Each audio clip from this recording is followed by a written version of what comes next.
So, welcome to the Goblin Mine, quote, shortcut, unquote. And this will be a quick one-shot, which we'll be playing tonight. Myself, and we have four wonderful players. I'm Adrian, I'll be the DM, and just doing a really quick introduction for our players. I would like everyone to start, just do a quick snippet of who your character is, what kind of level, what class, what race, all the good stuff. And we'll start off in the Roll20 left to right with Durakar. I'm Durkar, Minotaur, Barbarian, Berserker, and I am the best, and no one is better. Fantastic. Next over, Pan. Hello, my name is Pan. I don't get away from Medusa's smile very often, but the guild called me and said that they needed my help, so I'm here, and I am a Furbolg Grave Cleric, and I am probably the tallest one here, and probably the oldest. I think that's a yes on both counts, especially considering our next Carlotta, who would like to introduce yourself. Hello, my name is Carlotta Thunderfist. I am a mountain dwarf, Oath of the Ancients Paladin / Bard in training. I'm here to heal, bash meanies' faces in, and help out wherever I'm needed. It's almost time for me to make my journey to my dream. This is the only thing in my way right now, so watch out. And last but not least, we have Miles. Hello, I am Miles. I just reside in the town of where the guild is. Oh, my memory. I'm getting old. Kids will do that to you. Yes, I work as a smith there, but every now and then I need to go out and pound some goblin skulls in, simple things of life. And if I do anything incredibly stupid, please do not tell my wife. Yes, that pretty much covers me. Any thing you need for a little extra strength, just I'll give you a hand whenever you need it. Yep, that's about it. Awesome. So our story begins in Virton City, which is kind of the head of the Dungeon Delvers Guild. The DDG, or the Dungeon Delvers Guild, is the largest conglomeration of adventurers and treasure hunters. Sometimes you have thieves and pickpockets and just adventurous treasure hunters. Anybody who wants to go out and get a name for themselves or get into exploration or finding lost artifacts or basically anything that you can think of. Sometimes mercenaries are hired out of the Dungeon Delvers Guild. Sometimes it's people looking for adventurers to clear out dungeons and all kinds of stuff. And this party is assembled in the Dungeon Delvers Guild Hall. And it's late at night when the Guildmaster Tokarov kind of calls you all in. Specifically, each one of you by name, you receive a summons from him, which would probably be kind of like the sending spell where you get a phone call, essentially, like a magical voice coming to your mind and just inviting you to come back for a special job. And so as you kind of all arrive to the Dungeon Delvers Guild Hall, it's pretty empty, sparsely occupied. There's some kind of very soft music playing from one of the adventurer bards that's just kind of off in the background. And you've got the dwarf who's kind of sitting in his Magitech wheelchair at the bar, offers to serve you a drink before you go into the office. But now I would like to actually do kind of a quick character description. If Durakar, what do we see as Durakar comes into the guild hall? What does he look like? So, good old Durakar is a Minotaur. He's a large Minotaur, very big. He's 6'2", but he's 375 pounds of all muscle. Just literally pure muscle. He has like an arsenal of axes just strapped to his back. He has what looks to be a very, very crushed golden helmet that is poorly placed upon his head. And he has a teddy bear that is strapped to his shoulder, kind of acting like a second head. This is going to get interesting very quickly. So Durkor, you walk into the guild hall. The dwarf who's lost his legs previously in adventures and has turned to just tending bar offers you a drink. Would you get anything? I would indeed. I've grown fond of some, elven drinks, if they have any elven wine or ale. Yep. He's got a whole flagon which he preps for you, and his wheelchair just kind of lifts him up and continuously begins to rise as kind of like a scissor lift extends all the way until he's at your eye level. Then he just kind of hands it over across the bar. And then at that point, Pan is kind of entering into the guild. What would we see as Pan kind of joins the group? As the door opens, there's just this giant silhouette in the door, and then it ducks down and turns to the side to kind of like scoot its way in before it stands up. Pan stands up to her full height, that's 7'2". She's about 158 pounds. Just long fire engine, just bright red hair, and her skin is a very like soft, gentle blue color, and she's got really big, just very soft, gentle brown eyes, and she's got a mace on her hip, and on her back is a shield that in the shape of it is a giant beautiful tree, um and that is considered her holy symbol, is what she uses for Ilianis, the goddess that she prays, the goddess of love and mercy.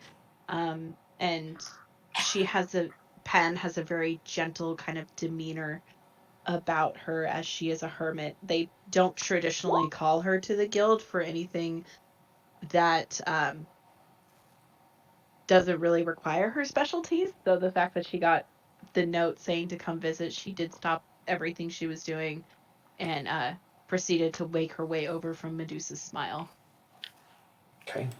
The dwarf, having handed a flagon to Durakar, notices you and kind of waves over his wheelchair already extended pretty high up, so he's not quite up to your eye level, but he's no dwarf's height. But he motions to the bar with his thumb and says, "Would you like anything, miss?" A hot water, and she will reach into her bag and pull out. To somebody it would probably be to a human it'd probably be the size of like a very small coin purse, like just to hold a couple gems, but for her it looks like it is like a speck of dust in her hand in comparison. When she gets her hot water, she gently and very gingerly puts the little bag inside there and starts stooping herself some tea. Excellent. And then the door once again opens as we introduce Carlotta. And who would you like to describe your character and kind of what she does entering the guild hall? Well, I'm here tippity tapping on my new drum, playing as I'm walking, just in my own little world. I am about this tall. Holds up her hand to show her height. I am about this old. Holds up one hand and then does kind of like the explosive motion with her hands to show different numbers. And I am walking around in my big fur cloak with my 5 javelins, Bessie, Tessie, Nessie, Lessie, and I yet showing. I have my handy dandy warhammer. I have my new morning star at my side. I'm wearing a big pretty skirt that doesn't get in the way.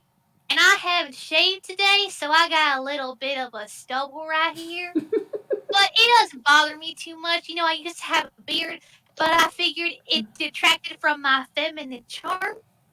So I'm not really wearing that right now. I might get it back one day, but the season feel like it's really in, so to speak. I'm just doing my own thing, walking around with my long braided orange hair, flipping side to side. I want to walk and have a wonderful day. I feel pretty, by the way, so I'm going to prestidigitate sparkles all around me as I walk in while I tippity tap on my drum. Okay. So, are you a bard or are you? I Yes. am a proud of the ancients paladin. I preserve the light in the world. I am not worthy of the mantle of bard just yet, but soon, very soon, I hear the calling beckoning me. Not Okay. right time. It's absolutely beautiful. Oh my goodness, that was wonderful. The innkeep is busy lowering his magitech wheelchair as Carlotta is coming in sparkling, and the innkeep or the bartender looks over across as he's still kind of shrinking back down to your height. He's like, "Well, I'll be drinks on the house for you, mister. What do you want?"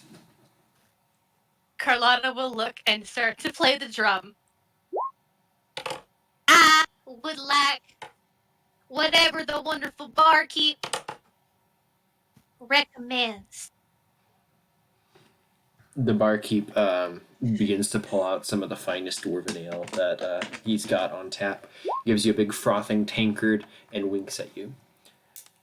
And then right at that moment, or go ahead if you have anything. Yes, I think she has more. Oh, you're mighty kind. You bring a wonderful light in the world. Bless you, kind sir. May more of your watch over you and your wonderful family and friends. Ah, appreciate the prayer. I'm on the lookout for a new family if you're open. And he winks again. Oh, you're so flattering me. I do appreciate it. I wasn't thinking about that possibility today. But maybe if I come back alive from whatever I'm doing, come find you. Well, if you lose your legs, I know just the right magical tinkerer to send you to. But anyways, I think they're waiting for you in the office, so I'll get you another beer on your way out. Yes, sir. Thank you, sir. And then that's the moment the door opens yet again, and we see Miles stride into the room. You see Miles walk in, and he's just double checking his armor. He's been working all day, so he finally got a chance to put it on, and he looks like he's kind of relaxed now that he's finally, has his giant heavy suit that normally you would not think is very relaxing at all, but he has quite a few weapons on him. He has a great sword, a long sword, a battle axe, a hammer that doesn't look quite like it's meant for fighting, more like it's used for actual smith work, just because he happens to bring that with him everywhere, because it makes him feel comfortable, along with a shield. And he's debating whether or not to bring his trident along, or maybe he should switch his weapons out. He doesn't know. He's going to hold on to it for now, though. And he thinks that he probably shouldn't quite bring this. So he's just walking in, kind of like feeling his weapons, trying to assess what would be a good weapon to bring today. Like how girls pick out clothes and shoes. That's how he picks out his weapons.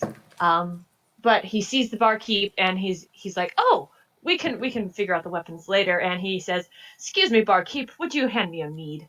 And he gets out the money to pay for said mead. Oh, mead coming right up. He kind of spins around in the wheelchair and goes over to the shelf, fills up another tankard from a different tap. It's like, drinks on the house today. The guildmaster made specific instructions. Get you filled up and in the office. Here you go. And he passes it across the counter with zero flirtation. Well, Miles is now thinking that I should be fine. If he wants to impair our judgment, he would give us something stronger than this. So, as these four adventurers kind of assemble, there's a huge, enormous backed seat which is kind of facing the back window of the office. And as you kind of all enter in, it's kind of as if you're going into the boss's office. There's a big oaken desk, a bunch of different stacks of papers and parchments on different side. There's an open book which is actually almost like prestidigitation, like artwork of like a scenery kind of displayed up almost as if it's a holographic, but it's just magically kind of circulating it with pixels changing the picture of some different landscapes. And the chair again is facing the opposite direction from you, the enormous back kind of blocking the view. And as soon as you all enter into the room and kind of exchange glances at each other, and actually quick housekeeping, who here has met in game, or are you all strangers to each other? I Ah, has Pan met Miles before? It's hard to keep track of. I've played with Pan before, but I'm not sure if it was Miles I was playing at the time. I don't think I've met anyone. I don't think Pan has met anyone that's here. I think Durakar's really only spent time with the gang. Okay, so I haven't met anybody. So you are all just completely new faces to each other. So as you kind of look across the Minotaur, the enormous Furbolg, the pretty Bardling with the stubble, or the Paladin, I should say, and the hulking armored Miles, you all kind of look at each other. I guess silently as the Guildmaster kind of spins around in his chair, and in doing so, reveals a second figure. There's a female about 5'7", just black, not inky, but like just very starch black hair, and she's wearing kind of a black leather armor with a red cloak, and she steps around and stands at Tokrov's side, and everybody can make a insight or perception check as her very pale appearance is definitely noticeable to you all. That would be a 19 Oh on my god. on my Pan, roll, Adrian. Oh, look at you, boy. What was that? Look at you, boy. Mine's a 19 with Okay. for insight. So if you're adding bonuses, if you could just do me a favor and just type in the actual number after you add the bonus like that, that'd be awesome. But yeah, Durakar, Kalata, Miles, you both can definitely tell that this is no just normal human or elf. Pan, you're maybe distracted by whatever of your choice, but you don't notice anything except that she's just pale. But Durakar and the rest, you definitely can tell that this is somebody with vampiric looks, and Durakar, you can definitely tell that this is a vampire next to the Guildmaster. Oh, crap. So Hey, she's Durakar. Did Frankie say something to you? Frankie wasn't there for that. Oh, no, I think I told Frankie about that adventure. Yeah, Frankie can say something. I say, Durakar. She looks like she needs some sunlight, which is a joke because clearly sunlight would kill her. Is that all out loud, or is this a telepathic thing they have? This is a telepathic thing. Okay. But For the record, I'll have you can explain it. Okay, so what you all see is a teddy bear dressed like a detective holding a magnifying glass in their hand, moving their head and arms and legs, but it's not talking out loud.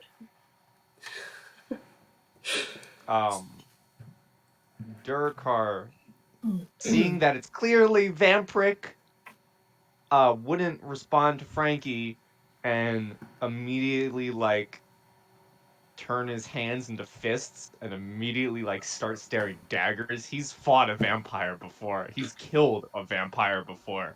He doesn't like this. Yeah. The Guildmaster kind of seeing Durakar maybe kind of get a rise, and especially noticing that you've got this magical toy on your head, I presume. He just holds up a very slight gnomish hand and just it's okay, Durakar. No need to worry. This is Avia. And he motions for her to kind of step forwards a little bit. Carlotta and Miles, as you both kind of can see, and Pan, with the Guildmaster saying this, you'd be kind of perked, like your attention is like, wait, what's going on? Any reactions from the others? Carlotta would look her up and down, see her sharp pointed teeth, see her pale complexion, and think back to a time when she tried to read a book about people like that, and then her pappy burned the books and told her she was just supposed to go outside and fight. I wonder how that book ended. She seems nice enough. She hasn't done anything bad yet. I wonder why Mr. Big Guy over here is so upset. Oh, that's a Also, teddy bear. for love the it. sake of the visuals, by the way, Frankie the bear, he's like strapped on a makeshift chair that is on Durakar's giant shoulder.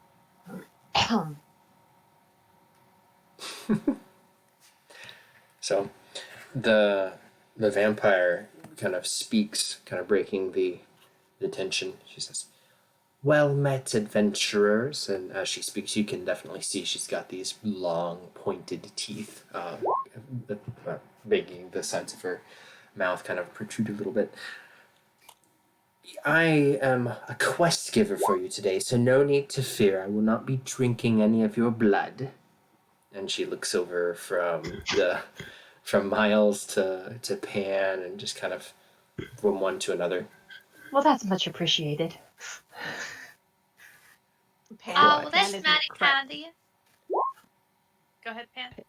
Pan is incredibly silent, just staring at the woman, and every now and then she looks over at the guildmaster. She trusts him, but being a grave cleric and have something that transcends death in front of her, she's very uncomfortable. I am here representing Madame Joyelle from Zandretta. I am bestowing you with a job, a well-paying job. It's 1,000 gold for each of you. It's a retrieval mission. If you're all aware of your history, the dwarven King Delgroon from K. Borgen, an ancient dwarven city in the mountains. You're to retrieve his remains and bring it back to my madam and deliver to Zandretta. The reason that I am... Go ahead. Carlotta just slowly raises her hand. And she just stops mid-sentence. Yes. I have a bit of a question. This wouldn't be my first time going through a dwarven grave site. Ghosts aren't going to attack us, are they? Because if so, we need somebody who could handle that kind of thing. It was a weird ethical gray area that I was not comfortable with, being a paladin and all. I just like to know before I get into something that is dwarven in nature, as I am very clearly a dwarf, what I'd be getting into. Rest assured, the tomb of this king is no safe place. If there's ghosts, you will need to kill them. If there's monsters, you will need to kill them. If there's traps, you will need to survive them. That's why we're paying so much. You didn't answer my question, I don't think. But I'm more than willing to help. Perhaps rephrase your question. I maybe misunderstand. Carlotta starts to scratch it at her chin. I think I'll be fine right now. Please continue. Yes. Well, I came here on behalf of Madame Joyelle because of this job, but also as a second thing, I wanted to speak with the guildmaster, and Tokarov kind of nods. And he stands up, but he gets shorter because by getting out of his chair, he's very short. The reason that I've asked you all here is twofold. I have known Havia since before her condition. I believe that in King Delgroon's tomb there's something that maybe can help her. So, as kind of a joint request between me and taking advantage of the employment offer, I would like you to retrieve a second artifact which should be down there as well, and bring that to me, and in return I shall do my best to assist Havia. And he looks kind of more specifically at Pan, and Pan, if you can roll an insight check. Sure. 24. Yeah. That's more Pan's. Yeah. You kind of make eye contact with him, and he almost communicates to you, not telepathically, just because of like you being able to read what he's thinking almost from this glance, that he wants to help her not to be a vampire anymore, and he thinks something like there can be possibly done, and that's why he's kind of specifically asked for you to come and assist with this, because rather than peacefully ending an undead, if you can reverse something, then maybe that might be something she'd be interested in doing, I would presume. Carlotta slowly raises her hand again and then holds her arm up with her other hand wrapped around her head, kind of making that H shape. Okay. Pardon me, ma'am. I'm not the smartest individual. I'm not the sharpest sword or bluntest hammer in the shed. I just don't really have a lot of knowledge about everything that you are, so I just have one itty bitty question. And that is? Do you sparkle when you go out in the sunshine, or is that just some common misconception? Oh no. Roll a persuasion check at disadvantage.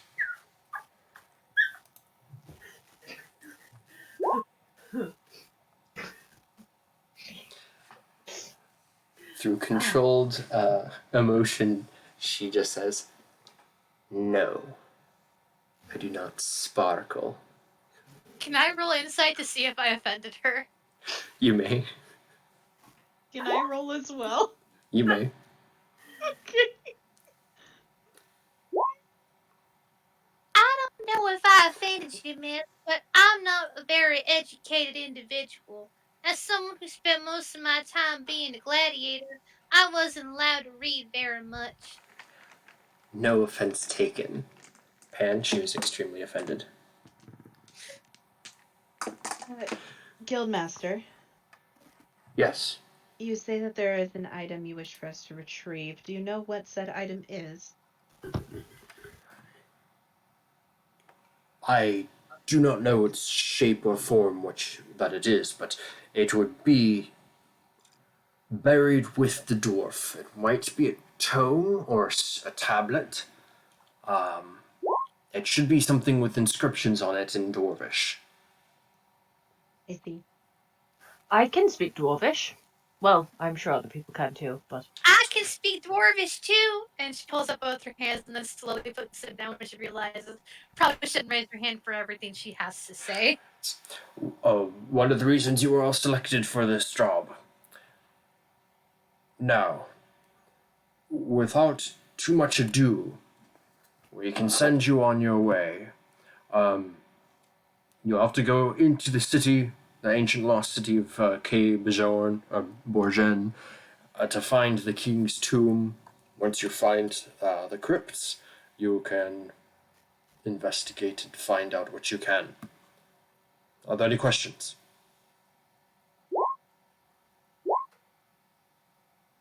None from me. Not that I could think of. Oh, Mr. Guildmaster, I'm Yes. looking to become a bard. Where should I start? Well, I imagine a bard college might be a good idea. All right.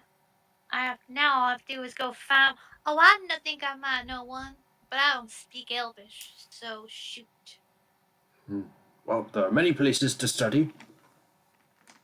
Perhaps you can inquire that some of the other bards in the Adventurers Hall. I'm sure you can find one of them. There are many in the guild. Well, thank you, Guildmaster, and thank you for being so patient, miss. I promise to help the best of my ability. You bring some kind of light in the world, and I aim to help preserve it. How quaint. Yes, well, I, you may proceed with the mission. Remember, if you don't find the artifact that the guildmaster's looking for, it's no worries. Just bring back the remains of King Delgroon back to my madam over in Zandretta, and there shall be quite the reward for you. okay. Now, Adrian, I have a question. Yes. Is there an ability for me to get more information on this because I do own a shop in town?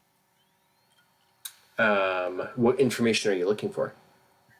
I don't know anything about really what we're going to see. We need to get the remains of something, and I would kind of like to know what we're trying to get into more.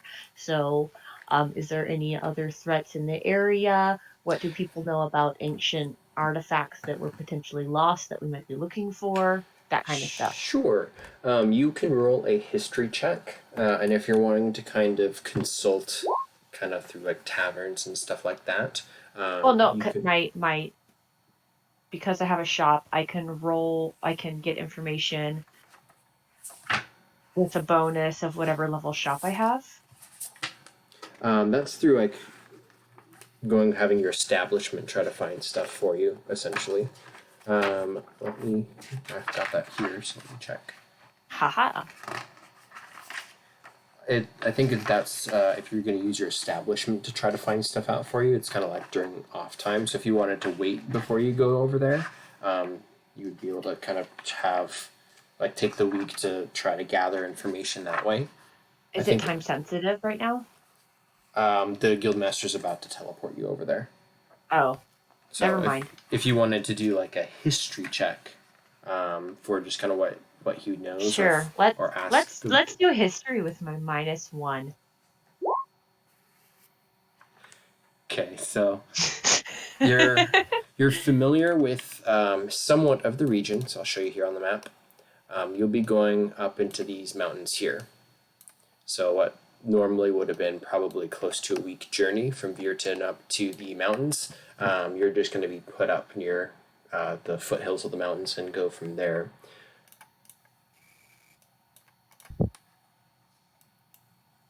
Are there any other questions before you go underway?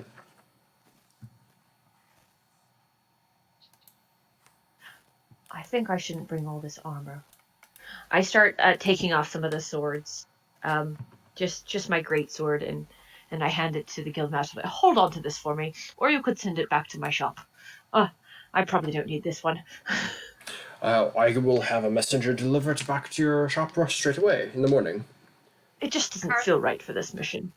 Carlotta looks up at Miles, who is putting away weapons and not using it, looks down at herself and goes, Mr. Guildmaster, may I leave my brand new Morningstar with you in case I find something new? Sure, you're welcome to leave whatever items here you wish. Thank you, Mr. Guildmaster. And Carlotta will curtsy. And then curtsy the vampire and then sit back down. Yeah. She kind of steps into the background, and just kind of stands looking kind of out the window, and then the guildmaster begins to get out his spellbook and cast with his wand, with several different precise motions and incantations. There's a flash of light, and you are teleported over into the foothills. It is still nighttime, but the stars are out bright, and the party begins to journey into the mountains. And we are going to time skip, and basically there's a montage of you traveling, going into the mountains, finding the lost city, or the ancient dwarven city of Cabu, Borjan. And I would like to have a couple skill checks rolled. So whoever wants to select a skill of their choice, and then tell me what your character is doing to get to the king's burial chamber.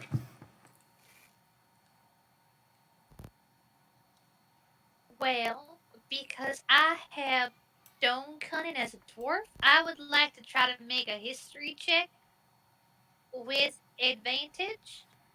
Okay, define like the secret entrance. For sure. Yeah. So, So stone cutting does that. Intelligence check relates origin of stonework. I'm considered proficient, and I double my proficiency bonus. So whatever this roll is, plus 6. okay. Uh-oh. I don't know what. So an 8. But I get advantage on the Do I? I think I do.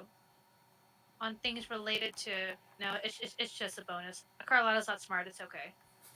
So with an 8, Carlotta is able to like give the history of the fact that there's a lost entrance to the city, but as you're getting up to the mountains, dwarf doors are invisible when closed, and as you kind of tap the mountainside with your hammer or axe or whatever weapon, it just kind of rings out, and there's no visible like difference, and like a couple hours go by of continuing to look. So that's one failed skill check, and then who would like to go next? Is it specifically have to be a skill check? Unless you will have a different idea which you'd like to put forth. Miles is very athletic. That would be the skill check I would try to do. Sure. But I'm not exactly sure how he would use his athletics. You can make up anything that sounds cool on what he'd be doing athletically to help the party get to their location.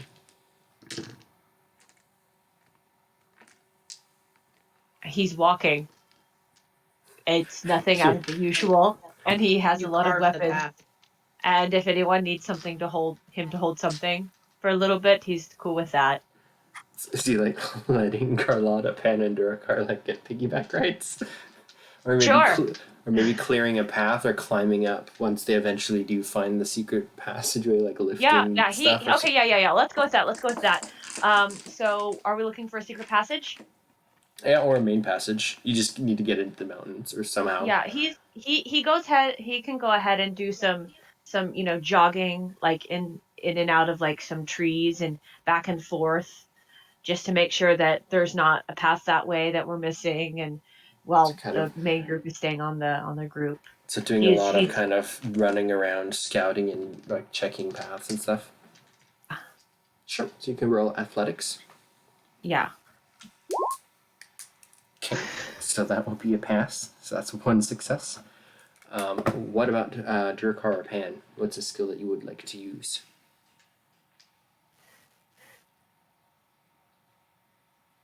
I have an idea for when we get there, so I would be. Oh, if you'd like, I can state it now, or I can wait until Durkar does his. Yeah. So we can say that after the while, Carlotta is able to finally eventually get to the location of where the secret passageway is, and Miles kind of gets the door open and stuff, and you can get down into the under the mountain. Alrighty, so to kind of help figure out are we on the right path or not, I would like to roll a survival check Okay. to track the proper path, but I also want to use Eyes of the Grave. Okay.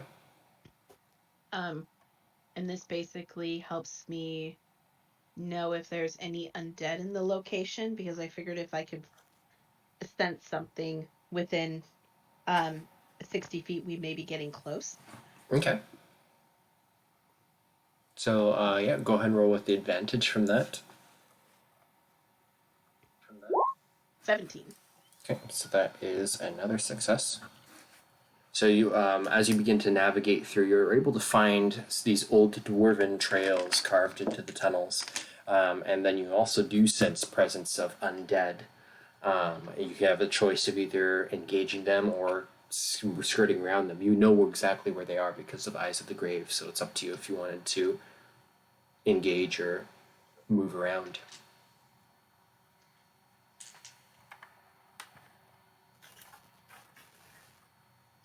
Is there an easier, like, is it just a bit of a longer path, but Yep, it's doable one. to go around them?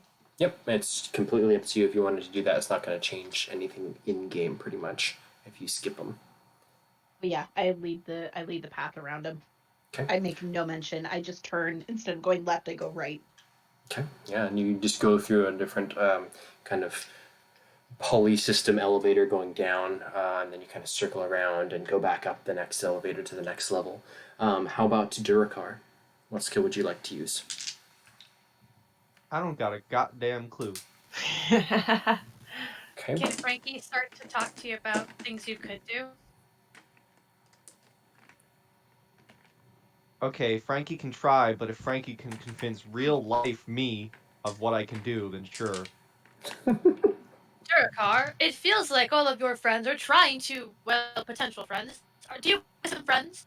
Or work proximity associates? What? Moving forward, Durakar, it appears you're all trying to contribute something to the overall quest you've been bestowed by Guildmaster Tokarov. What can you do to help? What are you good at? I don't know. I can intimidate our surroundings. I can athletics our surroundings. Yeah. Well, athletics has been done, so you can't do that one. If you want to do an intimidation check as your skill check, you can do so. Well, Was Durakar, perception used? Perception has not been used. Can I perceive if we're going in the right way? Yeah, you can perceive. It might not be specifically directional, but it can assist in other ways. If you'd like to try that. Perception, because intimidation sounds stupid. What am I going to intimidate the rocks? well, Yeah. Durakar, I was going to say that dwarves are quite an intimidating bunch. Maybe if you intimidate, something will open. But I can see that you can't see very much, so Okay. It's dark in here. It is we're very dark. outside, Durakar. You are Dark now out. No, you no are now way. under the mountain. You now are down, so it is once again dark. And that is kind of the first round of skill checks. You are at a 50-50, 2 minuses and 2 pluses. The night passes, and you'll need to set up camp. The next morning, everybody's kind of getting up. Did you guys set watches or anything like that? Yeah. Yeah, Pan would yeah. say set watches. Yeah. Absolutely. And how about for like dark vision and stuff? How's people able to see down here? I Who have dark vision. Fire. Okay, so you have a torchlight with Carlotta backing up as her black and white vision stretching out past what others can see. What about Durkar? Dark vision or no? No. Okay, so yeah, I don't have torches. Fine, we'd keep a fire going. Yeah, we'd keep a fire going, and Miles would have some sort of lamp as well. Okay. Am I the only one with dark vision? Yes, you are, Appears little so. one. So, I will need another round of skill checks, so always up until you either pass or fail. Who would like to go first? Do they need to be something else new? Yes, they have to be new skill checks that have not been done yet. Okay, hold on. Let me go to my character sheet. And I you would can. like to... Yeah, I was just going to say you can use any skill that you want. It just can't be doubles of what someone's already done. And then if you can't think of something, I'll either intimidate or animal handling scare off any pet rodents or animals that like try to get into our food? Yep, you could try one of those. Let's do an animal handling because I have a higher bonus in it. Okay. I'm wanting to scare off any rats that are trying to get into our food. We don't want that kind of disease. There are enormous rats, actually, that try to come up the passageway. They seem to be staying on the edge of the firelight. Carlotta can see past where that is, and you can see these hulking, dog-sized rats. And Miles kind of throws off some food down into one of the passageways and kind of gets them to go away. And that's another success. So you're at 3. With the rats running away, can Pan roll a medicine check to see if they possibly have been feeding on dead corpses? Because that might give us an idea if there's a lot of corpses down here, or if it's just the guy. Yeah, you can definitely roll that. That would be a medicine check. 17. Okay, and that is your 4th success. With the medicine, you can kind of get a little bit closer. You chase down after the hallway just enough to try to get a glimpse of them.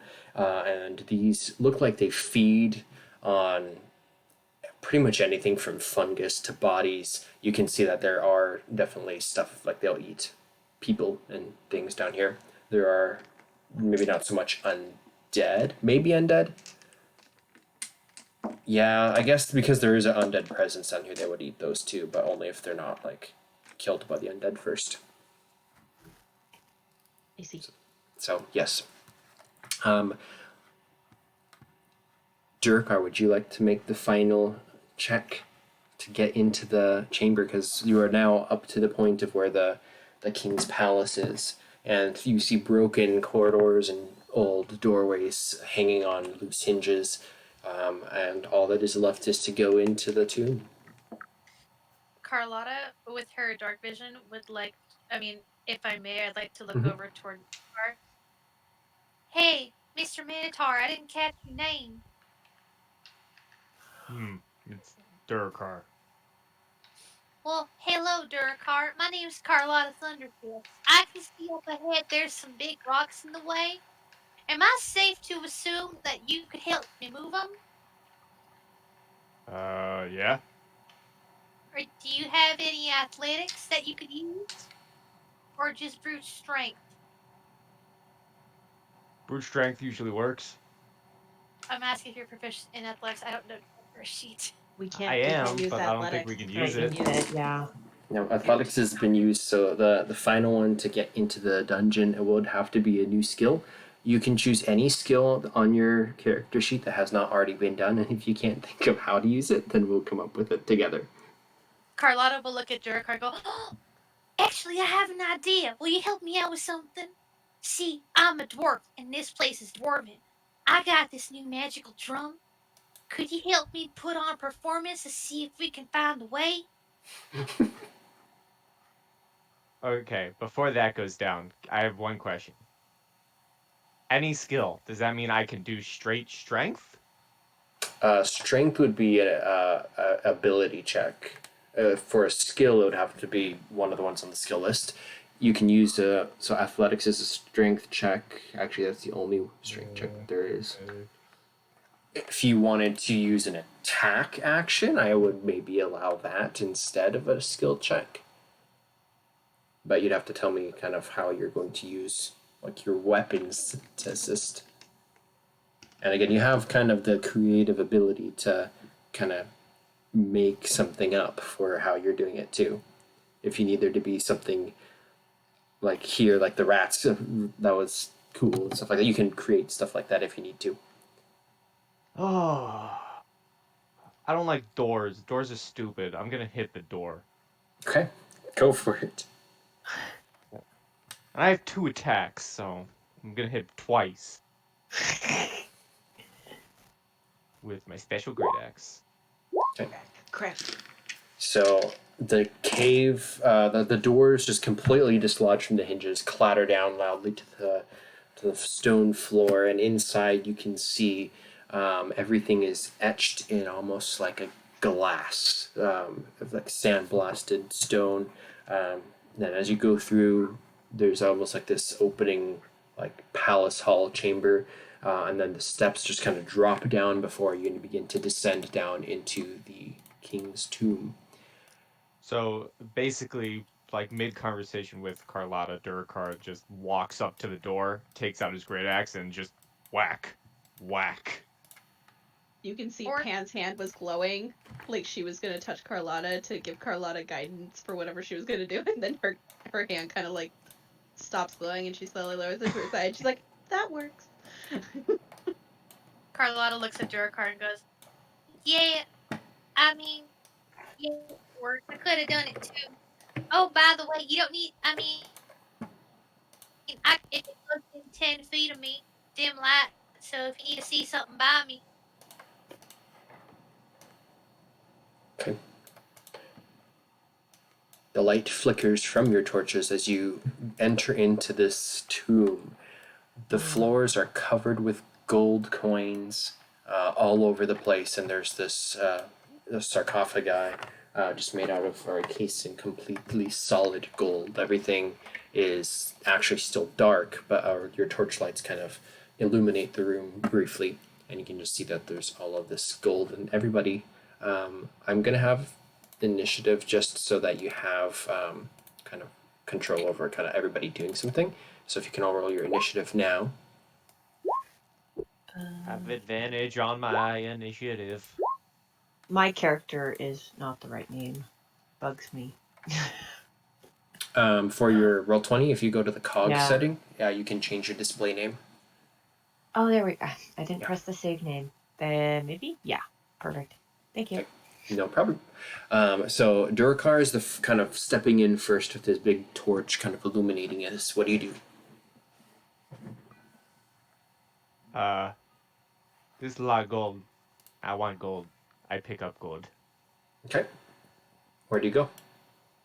I'm just literally just walking to the first pile next to me. Okay. You kind of scoot over some of the coins. Underneath, you find that there's a solid surface not too far down, a solid surface of gold, and there's kind of some coins sticking up out of it, almost like they've been like poured or Melted. crafted into the floor or something like that. But there's you're able to retrieve some gold for sure. What does Carlotta do? Carlotta would look towards Durakar and go, "Hey, Durakar, I'm not going to tell you how to live your life, but nothing good in life is free. So something bad might happen if you take too much." I am going to take double movement to go look up at the Just try to get as Yeah. close as I can. Yeah, there's no movement restrictions at this point, so if your character is just moving forwards, you can Ooh, place you are yourself so anywhere. choppy. Yeah, There's no you broke up for me too. I was like, oh god, what happened? testing. Can you hear me? Adrian, I think you need to jump out and jump back in.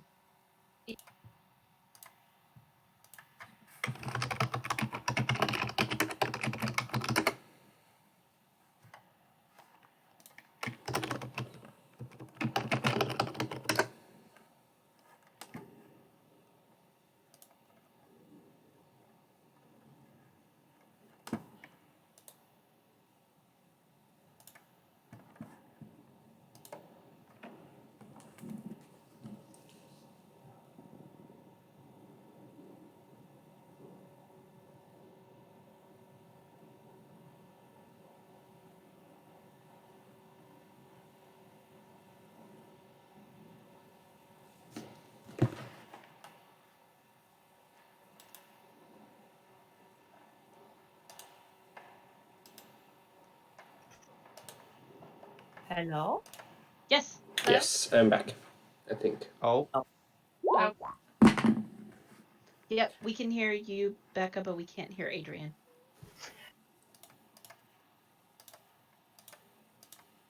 Becca, new DM. Testing. There we go. Congratulations, we all get a pile of gold. Game's over. Game's Yeah. over. We The win. end. We can leave now. Bye. Pretty soon. So Carlotta, you are not movement restricted. If you want to move up to the tomb or kind of wherever you want to be, you can place yourself on the map. And then Pan, for you, what are you doing as well? Pan's gonna do the grave cleric thing and go wacha. Eyes of the grave. Okay. And what is Miles doing also? Miles is very skeptical of this particular gravesite because he's never been in the tomb. It was so easy to get to before. So he's going to be doing some perceptioning, even though he Okay. might suck at it. Yeah, he really sucks at it. Okay. I want to make up a story for how bad he sucks at it.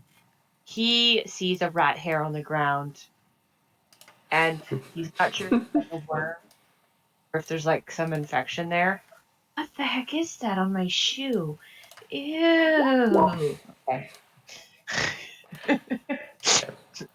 So, Pan, with your eyes of the grave, you can tell that there is a presence of a very weak undead inside the tomb. None other. None other. Interesting. Young Carlotta, yes, Miss Pan. could you please come down the stairs? We do have someone who is a little active up there in that sarcophagi. All right, I Thank can you. wait. If it helps, I am a paladin, and I can do paladin-y stuff. So don't worry about me so much. Oh, good. Good. You came in playing the drums so vividly and well done. I assumed you were a bard. My apologies. No, I'm not ready to be a bard yet, but I'm looking forward to the day I can. She punches her fist against her chainmail. Well, if you ask me, you've already achieved it. I look forward to hearing you play in the guild. Well, you're very sweet, Miss Pan. What does Pan stand for? Is your name Pots and Pans or just Pan? Just Pan. I So, have a friend who likes. Go ahead. just ironically, you're the first one to actually bring that up. I Interesting have. thought. I had a friend back in the mountains who liked a lot of pot. He was a wonderful soup sous chef. Oh, that's divine. You'll have to introduce me sometime. It's really cold, so if you can't stand the cold, you can't go up the mountains. But I can, because I'm a mountain dwarf. I'm not made for the hills. I would definitely be willing to try if I had your beautiful music to accompany me. Oh, you're very sweet. What is Durakar doing now? You've he been is able just to retrieve, if you're just kind of picking up as much as you can, it's 50 gold that you can collect. Section. looking at all the gold. He immediately takes the gold and pockets it, and he's immediately also looking for, this is a king's tomb. He is looking for any type of weapons within the pile of gold. Okay, make a perception check. Just exploring the room, looking for weaponry. You know, he needs more. Okay. Up here in this box, it looks to be that there's some weaponry, kind of like king's ransom blades and stuff like that up there. Carlotta, what are you doing now? Are you and Pan kind of in sync moving together, or? Well, Miss Pam, how could you tell that there was activity up there? She turns and looks down at the very tiny dwarf next to the giant furbolg, and she very gently points to, like, taps her temple, and she goes, "That's one of my skills," and gives her a little wink. Oh, so should we go up there together, or should we just stay back? I thought we were supposed to go and investigate this gravesite regardless. I do think us going and approaching with caution and respect would be our best bet. I agree. I've been to a gravesite before for one of my fellow dwarven comrades. It didn't go well because somebody started to investigate a sarcophagi. Am I using the right word? I'm not too sure. But it didn't end well because we had about a bunch of ghosts and I got real sad. I think being respectful is a wonderful idea. Like you, little one. Oh, you too. You're tall and you have red hair. You're like me, except you're not. Except taller and Anyway, blue. exactly. You get it. So are you both going up to the top? Yes. Yes, sir. But when we get to the top, I am going to use my furbolg skill of detect magic. Okay. Interesting. Are you ritually casting or spell casting? It is a natural skill that furbolgs have. You Okay. get to use it once per day, so I think it's just a So it's instant. it's like a spell. It's an instant spell, yeah. Okay. Carlotta looks at Pan do that and goes, "Oh, right. I could have done this. You doing that reminds me that I have this thing I could do." Okay. So you find, as soon as you cast detect magic, that obviously there's some sort of spirit within here, along with another item. As Durakar is getting up to that kind of bin with some weapons in it, there is a couple +1 weapons. There's a spear, there's a sword, there's an axe, and there's a hammer. All of them are +1. You, A hammer? you said axe. I You need said it, hammer? and that's to be added to the collection. I have a There- hammer too. There is also a magical presence Hammer. from within this pile of gold as well. Magical presence? Yeah, there's something. There's an aura of magic underneath it. Miles, what are you doing? Miles is wiping off his shoe because whatever that was funky. It was really distracting. Okay, could I actually finish getting my shoe wiped off and look around again and see that, oh look, my group has gone Yes, you can see that easily for free. 20, 25, 30. Can I actually re-roll Yeah. perception at this point? Yes, if you want to kind of make another perception check around, and you're also not movement restricted, so if you wanted to move around, you could. Okay, yeah, I'm gonna go all the way up to with the rest of the group because I would want to be with them. Okay. So as you're getting up, you can see that this sarcophagus is kind of etched into with glowing runes, kind of glowing a blue color. It's in Dwarvish, and it seems to be kind of talking about King Delgroon and his unfortunate and untimely death, the heirs that he left, and just kind of a lineage carved in around the edges of it, and it is glowing. Kind of a blue rune magic. You can also see Durakar starting to kind of wade through this pile of gold. As he's moving up, again, a lot of the gold underneath the surface has been kind of scarred to the ground. It's no longer like a movable thing. And that brings us to Durakar. I want the axe. That axe was mine. It is joining the collection. Okay. So yeah, you're able to retrieve it. It's a +1 axe, great axe. For anyone interested, that now makes it 2 +1 great axes in my collection.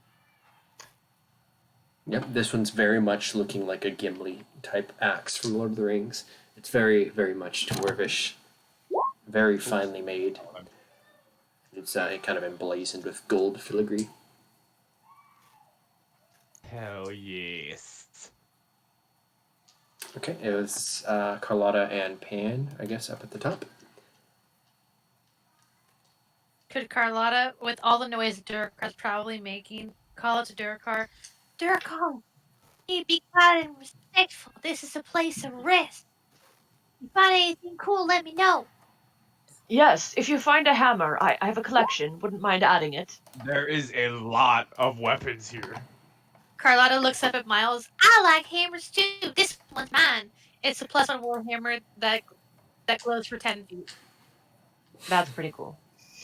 Thank you kindly. I like your big plate armor. It looks like it protects you. It's actually from underneath in a dungeon. It's something about Poseidon and very, very sturdy. He seems like a nice fella if he has plate armor like that. Well, it's very kind to give it to me.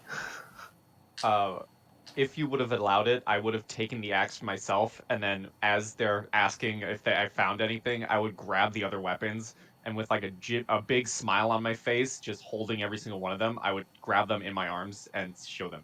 Yeah, do you want to move back with your compatriots? Or I would probably just be standing where I am with a giant dumb smile on my face, holding a bunch of weapons. I Okay. think we are all weapons geeks. Pan, are you like a weapons geek too? No. Okay. No. The only reason that I have a +1 dagger is because I would rip the heart out of a Wendigo with it, and was given both the heart, the body of the Wendigo, and the dagger as a prize.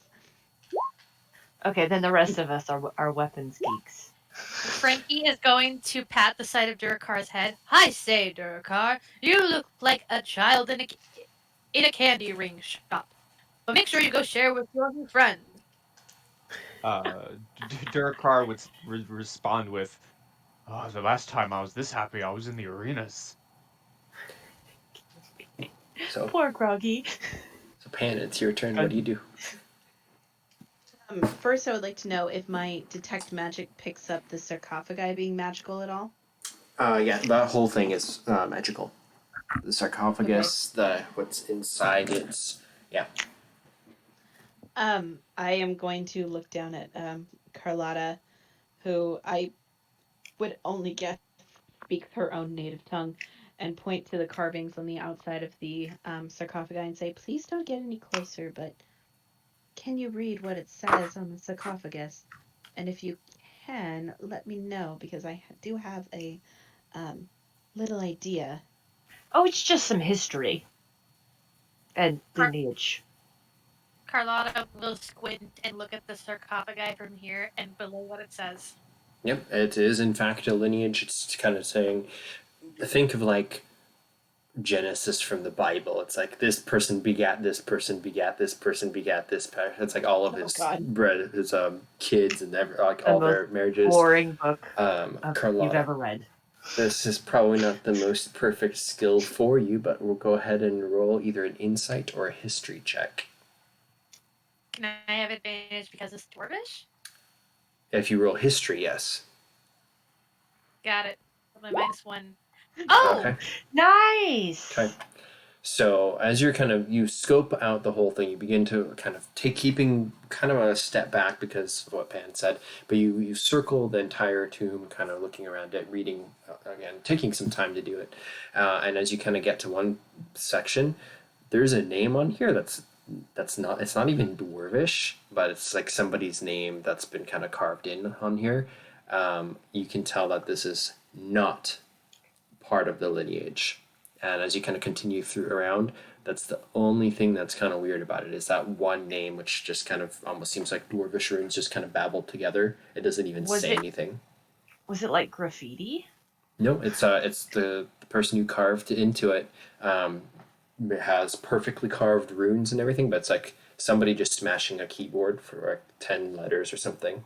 They don't make any sense. Can I insight it? Carlotta, Yeah, if Carlotta tells it, then yeah, you can kind of try to go and see.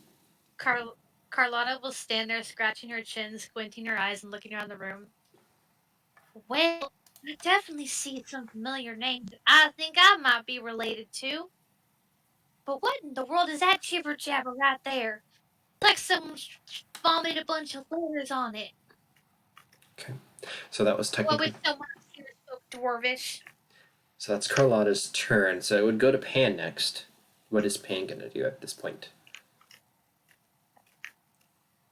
Dear, do you think you can join us up here? I have an idea, but it may or may not end, well, aggressively. So having you up here would probably be very beneficial.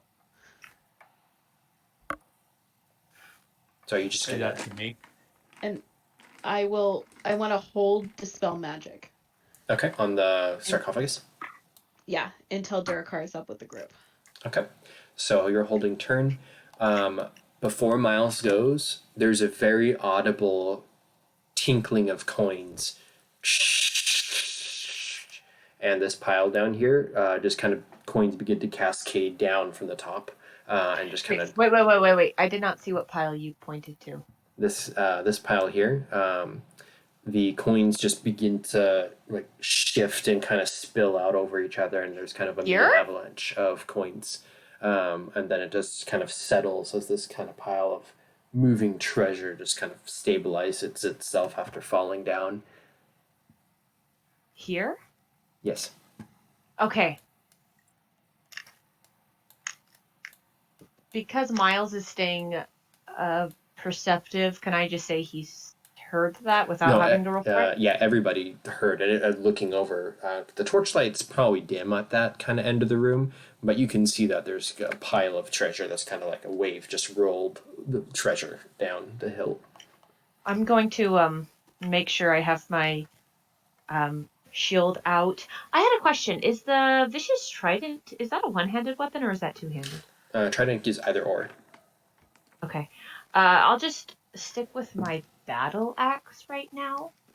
Because axes are evidently the way to go, according to Durakar. Yeah, they are. You better But believe it. But it's a battle axe, not a great axe, because I have a shield as well. Oh. But I can pretty much take most physical hits. Pretty much. Okay, so that's Miles. What do you do? I'm You turn ready around. my weapon and kind of watch down over here and keep an eye out and see what is going on over there, kind of in case I need to swing at anything. Okay, make a perception check. Perception. 10. You can see at the crest of this hill. I don't know if you can see it. There you go. There's just like a crater in the coins. Is it normal for coins to be melted together in tombs that have been like this for a long time? Or do you think there's like something hot that melted them that might be, say hiding in a gold pile? Things moving within a crypt is very abnormal. Well, I didn't cause that gold slide. And Durakar's over there. Yeah. What is Durakar doing? I'm gonna still happy, smile on my face, run up to everyone, and basically begin handing out weapons like I'm Oprah. You get a weapon, and you get a weapon, and you get a weapon, and here, take this weapon. One for you. Oh. Okay. Exactly. So Everybody there, gets a weapon. there's a spear, a great sword, a great axe, and a hammer. I have Can the I axe. The axe has been mine from the beginning. can I have a hammer if y'all What? don't? What was there again? One a sword, spear, hammer, and just great axe. Great sword, great axe, spear, and hammer. I guess it'd be a warhammer is the technical name actually. Well, Carlotta preferred to use a hammer because that's what she's been carrying since day one. but I wouldn't mind taking another weapon so Miles can have the warhammer.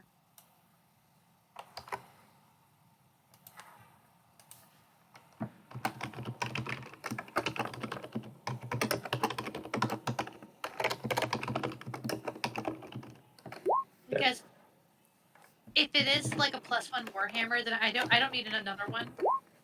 Yeah, well, they're all dwarvish made. They all have this kind of gold inlay into like the spear's handles, completely like swirly gold vortex up the hilt all the way up to the spear tip, which is almost just an outline of the spear tip and hollow in the center, and it's completely gold. It's very, very finely crafted. The great sword is a big two-handed, huge, like anime-esque weapon. Like you grab it with two hands, it's bigger than you type sword. Very, very powerful looking weapon.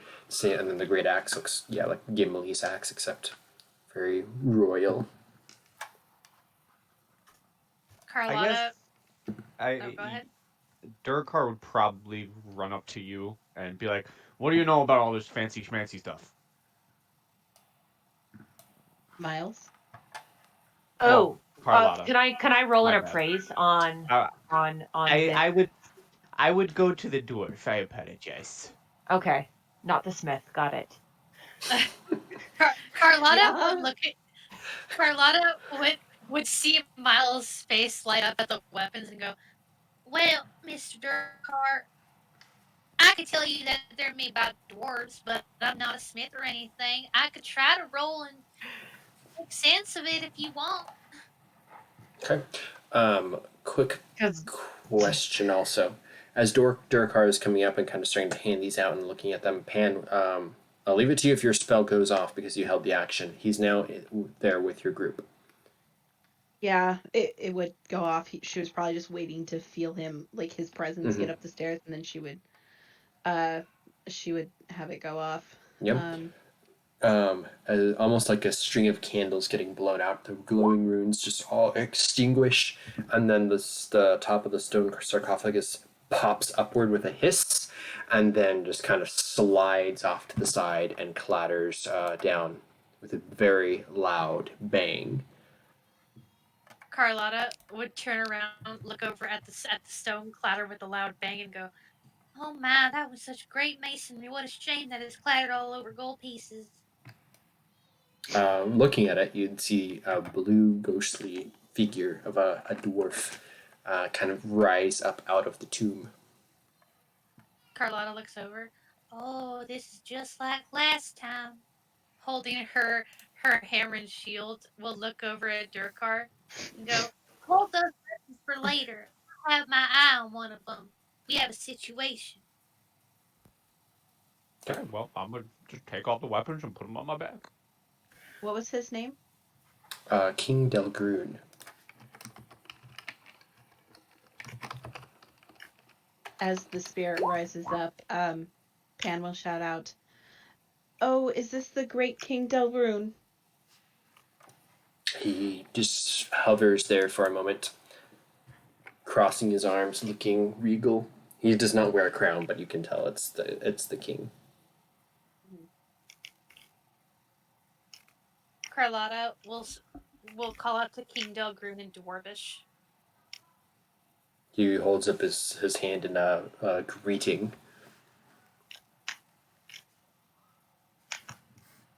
He may not speak common. "Miss Pan, I can belay any messages you have to King Delgroon.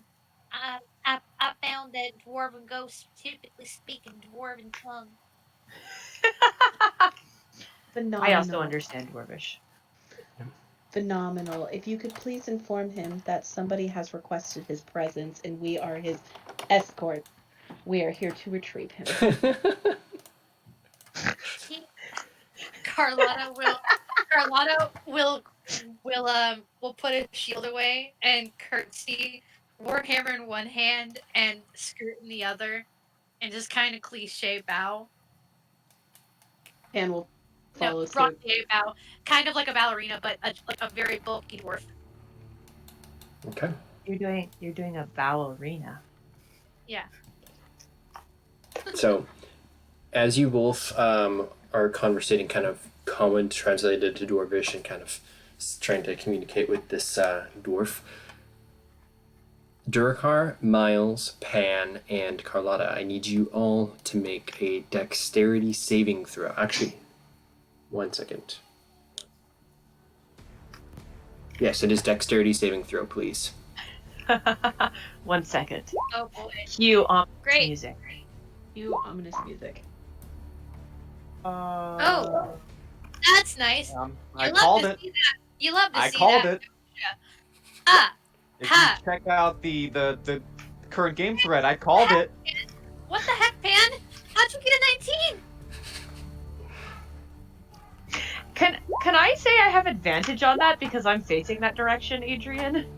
No, you don't get advantage because you failed your perception check when you're trying to see what Dang was it. down there. But this fairly decent-sized dragon just immediately appears, and a spout of acid just spits out towards all of you in a cone. You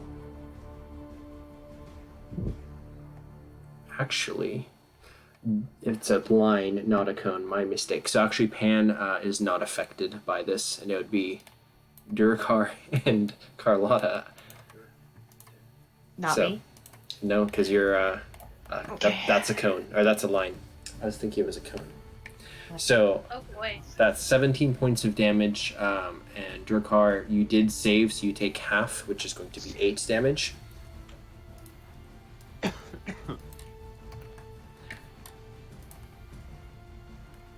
And that is Miles' turn next. Oh, crap. Can I... Okay, question. For the Battlemaster maneuver, it says when I watch a target for like a minute, I get tactical assessment. Wait, no, that's not it. Can I be watching a target while I'm fighting it? I believe so. Okay, yeah. So... Okay, no, I have to observe it outside of combat. Okay, sorry. Okay. Question. Can I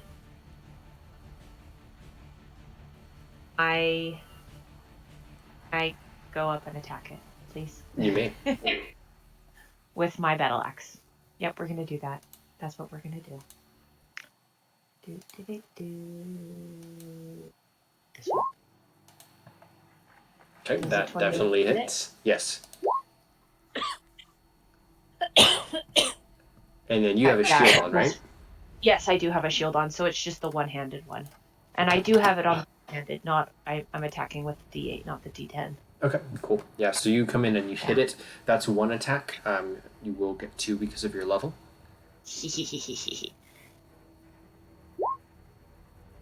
Okay, that's a natural 20. So go ahead and roll your damage dice and then add 8 to it. So that's 10 plus 8 for another 18. As you just critically smash this thing. Where do you hit it?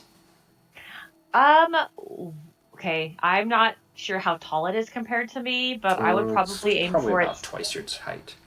So probably its chest area. Okay. Some of those off to make an easier target for getting inside of its chest. Okay, yeah, you cleave off a huge section of scales, just leaving kind of the unshielded meat behind. So that's your actions and move. Any bonus action or? Can I yell at it? Sure, what do you say? We gotta get this thing! Ah! Just Okay. idiotic nonsense. So that's Durakar then. I will go into a frenzied rage. Thank you very much. I fought one of these bastards before, and I'm not going to let it kill me this time. And I'm going to do the exact same thing. I'm going to start swinging. Okay. Here's 1. 27. Okay, that hits. And then the second attack for a 13. That one misses as it kind of lifts a claw and just kind of like blocks the axe with its talons. That is going to be 22 points with your weapon, it looks like. Hell yeah. Carlotta, it's your turn. Well, I normally go in guns blazing, which is funny since I don't really own any guns. But I do know that I could attack it from a distance because we have two Mr. Big Guys over there. Usually Carlotta used to be the big guy. I'm gonna bonus action ensnare and strike. Ooh. Save a 13, which may come back to bite me in the behind. But I'm gonna look at my javelins and go in and mean it and mine this one. Jesse, you're a disappointment. You always do this. Why you always do this? Bessie, show her how it's done. Bessie, every time. I'm just gonna look over at Pan and go, see Pan, every time this does Bessie one-ups her. They just need to work together. It's not true, actually, Pan. There was one time Nessie did well, but Nessie only did well one time as opposed to every time Bessie does something right. You know, it's just, I don't, and that the ensnaring strike is going to, we must succeed on a strength saving throw or be restrained. Okay, yeah, it failed with the 9. So it is now restrained. While restrained takes 1d6 piercing damage at the start of each of its turns. Okay. Excellent. I don't know if I'm allowed to make that attack a smite. Because I think it has to be. I think it has to be melee. Let me.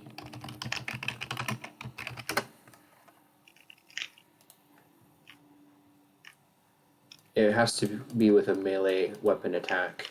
So you threw it with a ranged. Alright. Carlotta will end her turn there, thinking about talking to her javelins about their behavior later. Okay. Pan. Looking over my shoulder at him, does he look threatening at all?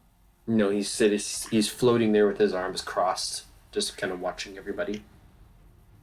Okay, so he doesn't look threatening. All right.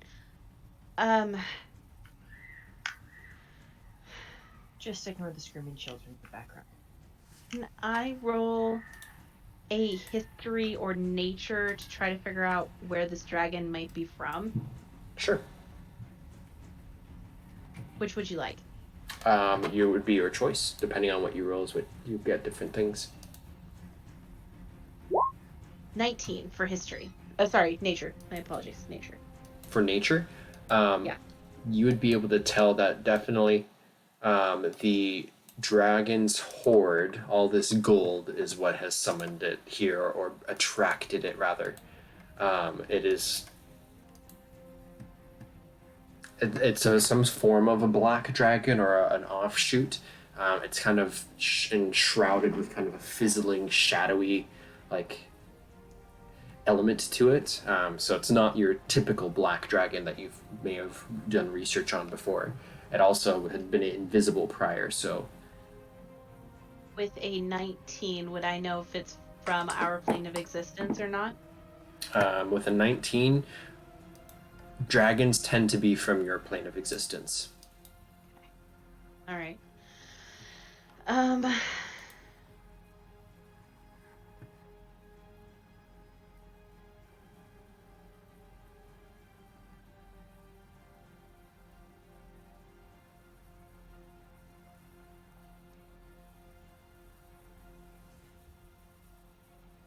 Let's see.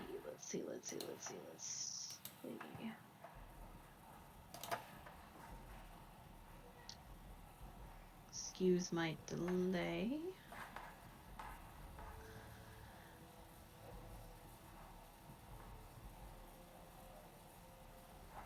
Anne is going to clap her hands together and say, all right, I guess he wants proof. And She pulls her shield off her back, and the shield starts to glow, and she summons forth her spiritual weapon. Bah! Tree!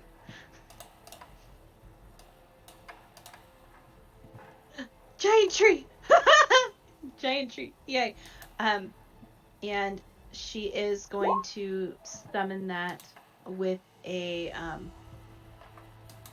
4th level spell slot. So Okay. it is going to attempt to hit, and if it hits, it does 2d8 plus 5. Yeah, 17 to hit. Okay, that hits. Awesome. That is 8 points of force damage as the tree flips upside down and gives it a good thwap on the head with the base trunk of the tree. And that is a bonus action spell. So as her action, she is going to hold her hand out, and necrotic energy starts to pulsate from her shoulder all the way down her arm and float forward, and she's going to cast Chill Touch at it for a 22 to hit. And this is on the dragon? Yes. Okay, that hits also. And that is 8 points of necrotic damage to the dragon. Okay. The dragon is getting hit with the blades, the criticals, the tree hitting it, and then now this hand kind of going straight towards it, and then kind of burning through, and it's this necrotic sensation. It lets out a shriek, which is extremely loud and draconic, and kind of reverberates through the room. And it being restrained, swings out wildly with just a full attack, and it is going to attack both Durkar and Miles with a claw, and then it's going to snap its head back down and try to chomp down on Miles with a bite.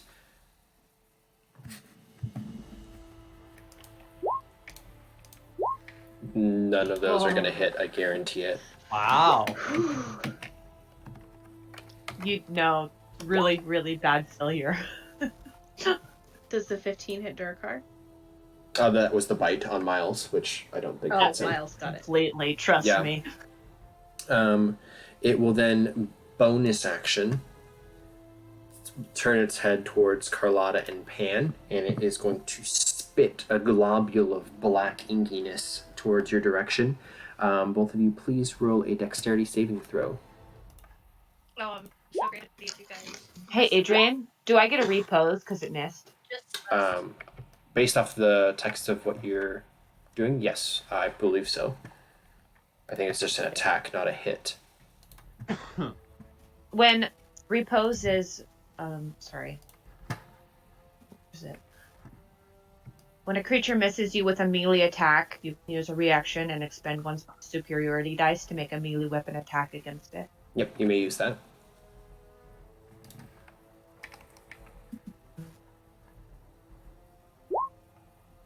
That will hit.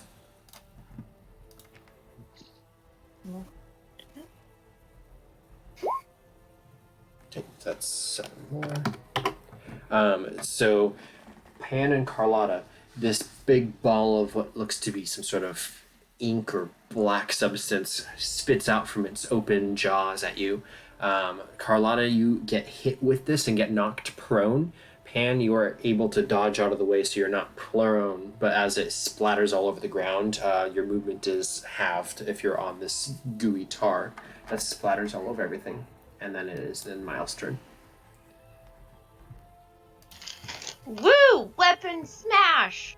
Well, slash, technically, because battle axes do slashing damage. Attack! Does an 11 hit? Nope. It lifts its claw and just kind of blocks it again. Okay. But I do another attack! Poof, poof.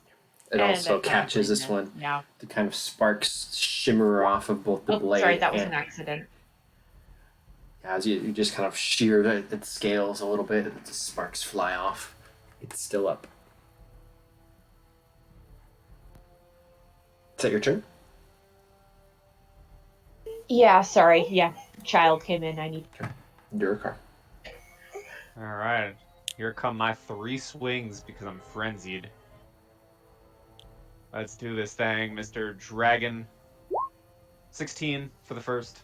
Yep. No, sorry, that will not hit. 25 for the second. That will. And then for the third, a 20. That will hit. And then how are you getting the third one more time? I'm Frenzied Raging. It gives me a third strike as a bonus. Okay, got it. So 2 hits. So I'm just hacking into this thing. I fought a dragon before, and I killed it, and now I'm gonna add a second to the chop and block. So that is 18 and 15 damage. As you just are chopping this thing down, it's looking pretty injured. It's restrained down from Carlotta's spell. Yeah. Yes. Did the dragon take piercing damage? No, you're right. Roll your 1d6. Okay, the 1d6 from it. Yeah, it's 1d6, and it can repeat the save. I think it can. It can. Okay, yeah. Yeah. So it was able to repeat the save, and on a successful save, it would be able to bring it up a bit. I think it has to use an action to do that. Okay. Yeah, it so didn't bother. It used a full attack. 5 piercing damage from the thorns. Yep. These are kind of claw as it struggles around underneath them. They just kind of dig deeper. And that is Carlotta. It's your turn. You're covered in tar and knocked prone. What do you do? Well, I'm gonna use half my movement speed to get up, and I'm gonna move around out of it. Realizing standing here is probably not the best idea. I'm gonna use lay on hands to give myself.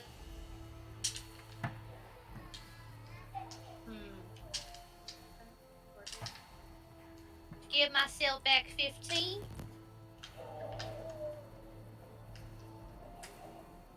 And I'm going to try and I did say 15, so yeah, 15 more left in the rafters. I'm going to grab another javelin and go, alright. Never had to use 3 of them in one sitting. Here we go. Eeny, meeny, miny. You know what? Tessie, I've never used you before. Go, Tessie! One quick point. If lay on hands is an action, can you still throw the javelin, or would you just be getting it out? I think I'd just be getting it out. I do have 2 attacks. I didn't know if lay on hands was a bonus action or not. I'm pretty sure lay on hands is an actual action. Yeah, I think it's an action. Okay, I'll just take away the 15. I'd rather get the attack off. Okay, sure. So the 22 is gonna hit. So go ahead and roll damage. All right. That's 4 damage. Yeah, you strike into this chest area where Miles had shaved off some of the scales, and it just goes deep inside its chest. It lets out another howl and is looking very almost frantic at this point. Pan. I do Or go- have 2 attacks. Oh. May I hold my second attack and take an action to drink a potion? No, because an attack action is using both attacks. So like you're it's a one action, but the action is attacking twice. Is taking a potion a bonus action? I don't know. I've seen. No, you're right. Drinking a potion for yourself, I run that as a bonus action. Yeah, so I will drink a potion and hold my other 2 javelins just in case, and I will end my turn there. Okay. So that brings us to Pan. Pan is going to take a step here, away from the ink, because that was rude. And she is going to take a deep breath, point, right. Actually, she'll point on the tree. Let's just make this easier. She'll point at the tree, and say, "Go forth and give life." And she will turn basically the tree's point into Beacon of Hope. Boop. And that goes into a 30-foot radius. Kaboom! And with that there, the spiritual weapon is gonna take another whack at him. Whack! 19 Okay. whack. That hits. 13 points of force damage as the tree shakes in anger and then whacks him with the trunk of the tree. Okay. It lets out another shriek and kind of, again, restrained. It's trying to claw its way out from underneath these thorns, but it is very well pinned. It is now its turn, unless, no, actually, go ahead and finish your turn. I know you still have a couple more. Let's see. I think it was considered difficult terrain to get out of here, right? Yes. Okay, so she would still technically have 20 feet of movement left. She's gonna go 5. Actually, no. She's going to go. She's gonna stay right there, but she's gonna look back at Carlotta and say, "If you want to get in there and give it a fight, I can keep you up." And that'll be the end of my turn. Okay. So its turn. It is going to take its action to try to break out with its athletics check and fail. I'm not even going to bother doing the math. What else can it do if that's its action? It is going to bonus action cough up another spitball, this time at Durakar. Roll a dexterity check. Or saving throw, sorry. You Boy. can those because you're barbarian. Barbarian. Barbarian? Barbarian. Yes. Barbarian. I am a barbarian. Don't question her verbal dialect. A 19 is so much better than a natural 1. That's Yes. actually in giant. So, Okay. yeah, it goes, and then you just duck as this big pile of tar just splatters on the ground beneath you. You feel it seep around your hoofs, and it's all gross, but you are in difficult terrain. And then it's Miles' turn. Miles just used this monster attacking its friends, and it keeps going at the chest part. So we will keep attacking. Attack! Attack! Ooh, And then neither of those are going to hit. Do you want to action surge or 16 doesn't hit? no? 17. Yeah. I was planning on action surging anyway. Okay. Well, No, that gives you 2 more if you want to use it. I'm not sure where it's at. Oh, here it is. Action surge. And then, oh Ooh, my gosh. not hit. And attack again. Oh no. Oh no. That was pretty bad. So it lifts its wing actually, Wow. and gets you're tearing into its wing, but they're not doing enough damage to actually injure it. Its wing's pretty much shredded at this point. Durakar. Okay. Keeping up the assault. First attack, Nope. misses. Second attack, 24. That will hit. And then my third attack, And for 23.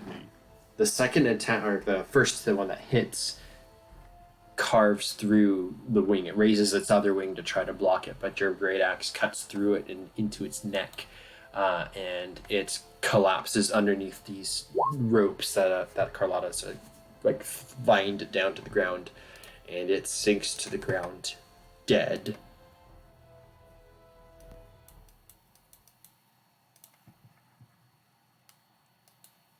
Can Carlotta run over and go get her javelins back? Yep, we are out of combat. As this shadow dragon just lays dead before you. The Mass room. healing word to everybody.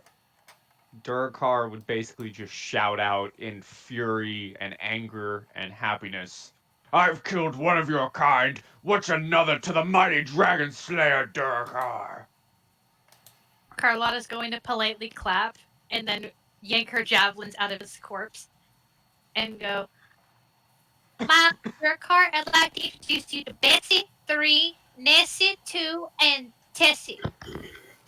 Well, greeting. Lovely to meet you. Good work. Well, at least 2 of you. Yeah, the other one. Yeah, Nessie and I would need like to have to- a talking to. I would like to introduce you to these, and I pull out like 5 of my great axes. Shake a shake a shake a. Oh, this is Leslie and Joey. They didn't see much action, though. Funny, I've never named my Warhammer. What should I name it? Let's talk about it. All right, Mr. we need to go Miles. investigate situations. Okay. Mr. Miles, do you mind? Sorry, I was talking to children in my head. What's going on? It's okay. Would you mind joining me up here? Oh, yes, of course. As you are mounting the steps, you feel a tremor in the ground. Oh, no. Oh, dear. Can I roll a, Would I be able to roll insight on that? It would be nature. Nature. Oh, goodness. I'm gonna roll even though I have a -1. I think the earth is moving. Yep, there's some sort of tremor. It's not thing like an earthquake to where everything's shaking, but you felt like a. When Miles says that the earth is moving, Carlotta looks over. I thought it was always moving, but I felt something new. Is the earth mad at us? It must be angry. This gentleman's reaction. He's the same as he was before, no change. He just is looking kind of more towards you since you're the closest one, but his arms are just kind of crossed.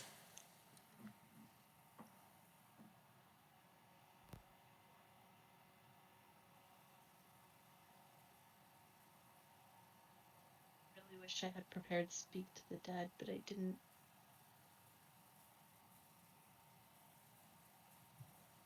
Carlotta's gonna excuse herself from Durakart and naming the Warhammer, and go speak in Dwarvish again, and ask King. What Delgroon. was his name? King King Delgroon. Delgroon. King Delgroon. We're requesting an audience with you. We need you for something. Are you available to listen to our plea? His attention shifts over to you. His posture doesn't change. He remains kind of just floating there. No response. Look inside the sarcophagus. As you step closer and kind of peer into the sarcophagus, you can see that there is his body down there, or a skeleton of some sort. And then there is also an old tome. As I'm walking, His eyes sarcophagus. track you as you're walking. He's shifting to Does follow along. Yeah. Can I see in the tome as well? If you look inside, kind of coming up, the ghost looks over at you briefly and then back over to Pan. You can peek inside and you can see, there's a dead skeleton down there, as well as the book kind of nestled up under its arm. Does the tome look like the description of the thing we were supposed to get? Quite probably.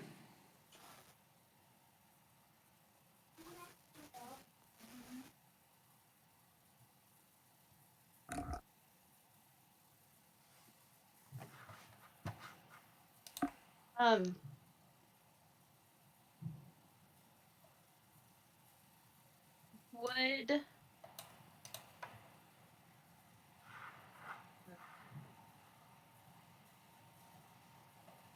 like how well preserved does his corpse look? I mean, it was in a sarcophagus, so It is a skeleton. it's just a straight skeleton. Yep. There's no mummy or anything down there. It's just bones and kind of fairly drab clothing.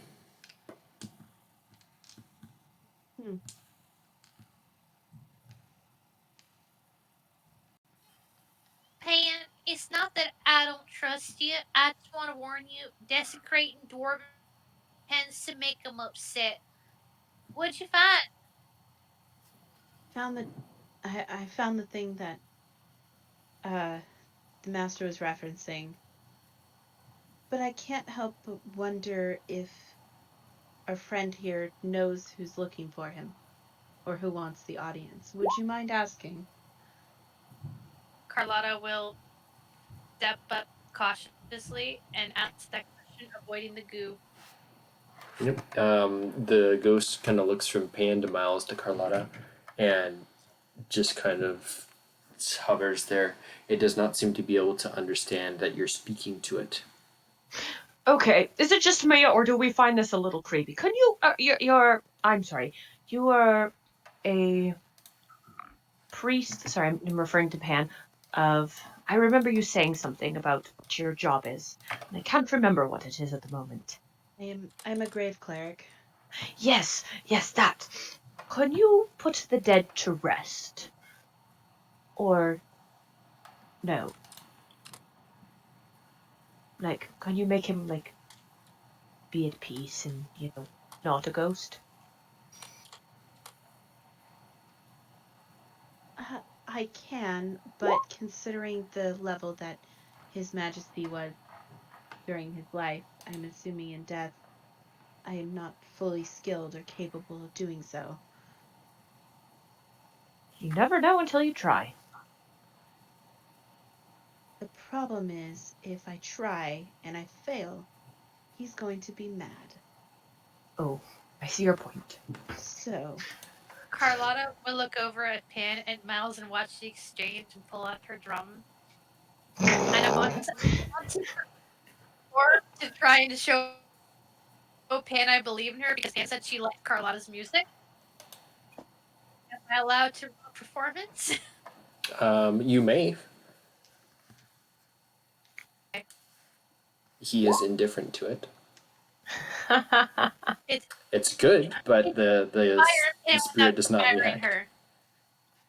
Well, it was to inspire Pan because Pan said, "What if it goes wrong?" Carlotta just plays the drums. Pots and pans are good for cooking, but Miss Pan the Furbolg.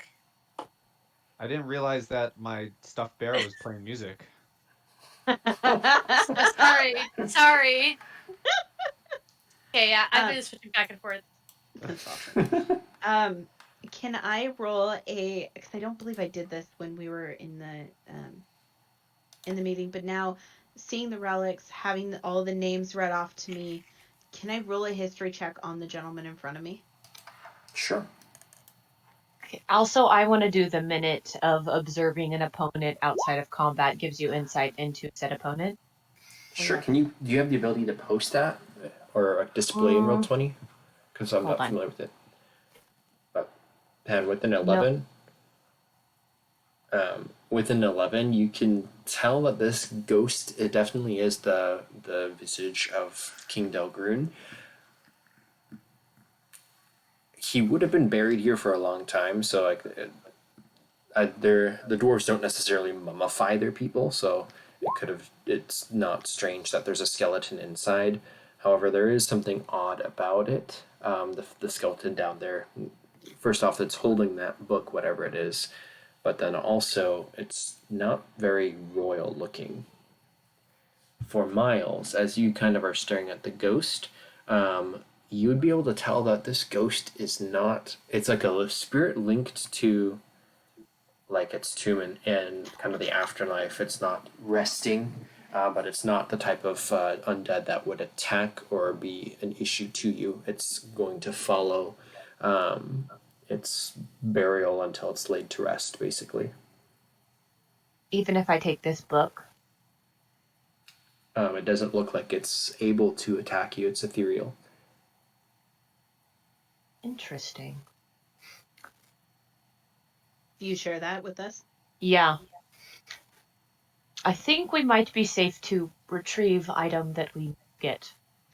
This may sound crazy, but is the body that's in the sarcophagus, is it dwarf size? It is a dwarf. Okay. Is the ghost dwarf sized? Yes. Okay. Is the dwarf skeleton dwarf sized?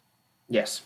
Yeah. Okay. No. I had to make sure. Would you gotta be able You to? gotta cover your bases. Would you tell us? Does the ghost belong to the skeleton? That would be very difficult to tell without examining it. I would like to examine it with a medicine check. Okay. Carlotta will stand on her tippy toes and try to help. Okay, as you are beginning to reach down and examine the dwarf, or do you try to pull the skeleton out?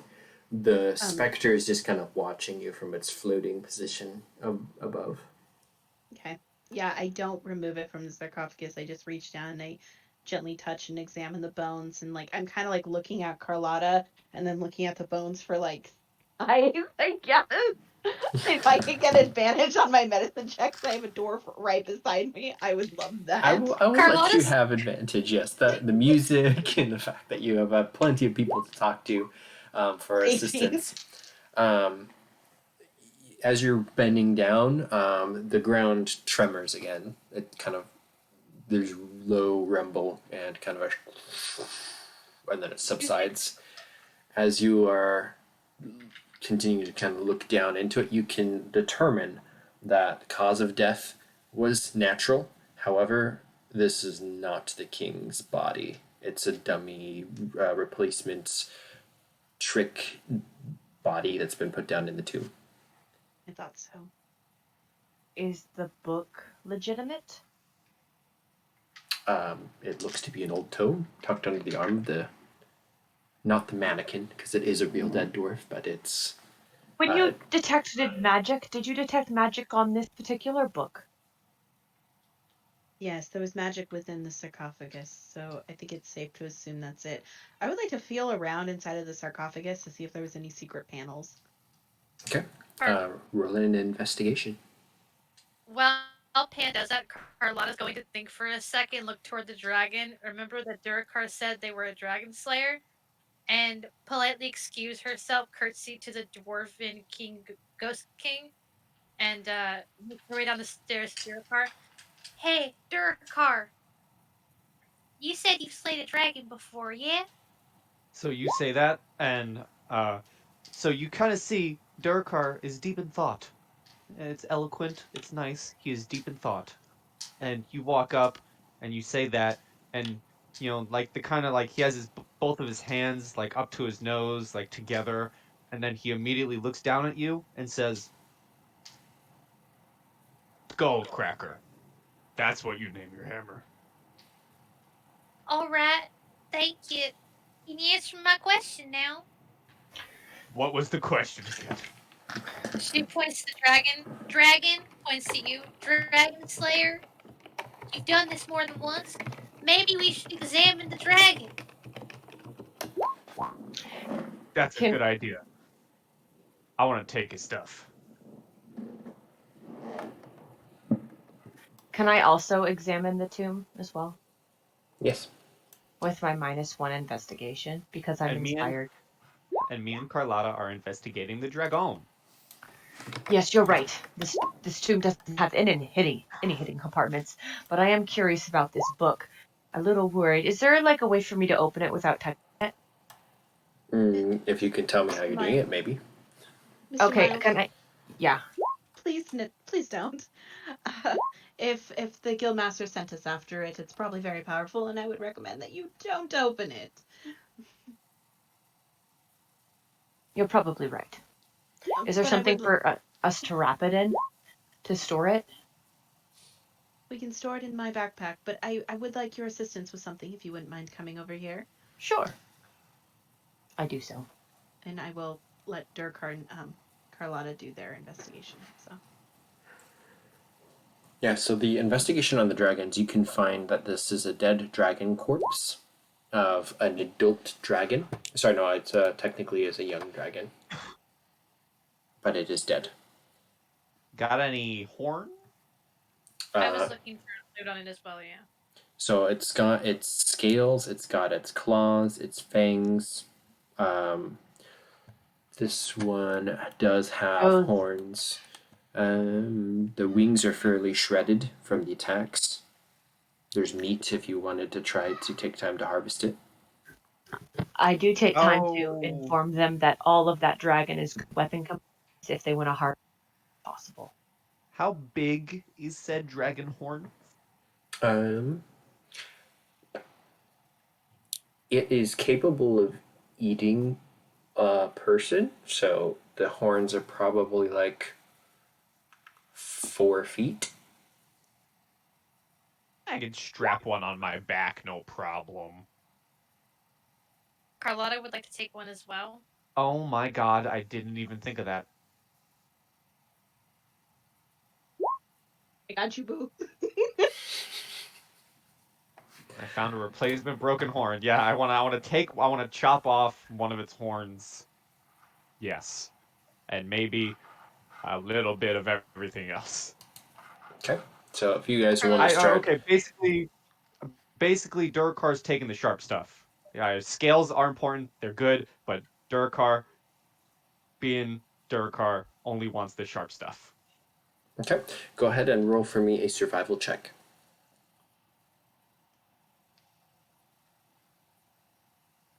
I hope I get a good number. Maybe That's a we good should. number. Oh, go I ahead. just realized I shouldn't have taken any damage because I have dwarven resilience against poison. I'm very upset with myself. Terrible survival as well. Yes. Eh. Okay. So between the both of you, you're able to start chiseling away at the horn. Or do you want to start on the horns first, or Carlotta, what area are you trying to harvest? Yeah, Durakar personally would be starting at the horn. Okay. And what about Carlotta? Carlotta would want to go for the other horn, but I think Durakar's getting them both, so Carlotta will go for the scales. Okay. So you want to try to start skinning it, basically. So you're both down there, kind of working on getting components and pieces from the carcass. What are Miles and Pan doing? I don't know. I kind of want to go join them harvesting, but what are we doing, Pan? I mean, if you want to. Mr. You Miles, want to while trade I places, Miles? Go ahead, Pan. Mr. Miles, while I can empathize with what you do in the town and how much collecting dragon scales and things of that nature would be very important, I do have a theory that I would like to have tested, and it requires some strength in order to do so. And I will put my hand on your shoulder and give it a small squeeze and cast guidance on you. And I would say, I have a theory, and I could be wrong, which could end up causing a, a bit of a mess, and I hope no one's mad at me for that, but please understand that this is my speciality, and I'm wagering to bet that I'm correct. And if I am not, then Ilianis will have a word with me. Please push the sarcophagi. Can I push the sarcophagi? Okay. You can roll an athletics check. The sarcophagus Okay. or sarcophagus? I think That's guy is singular. plural. It's singular. And she yeah. gave me Sarcophagus. guidance on this. So you can roll an extra d4. Extra D4. You just click the D4 button. 25. So with a 25, there's nothing happens. And then you put a little bit more effort into it. Nothing happens.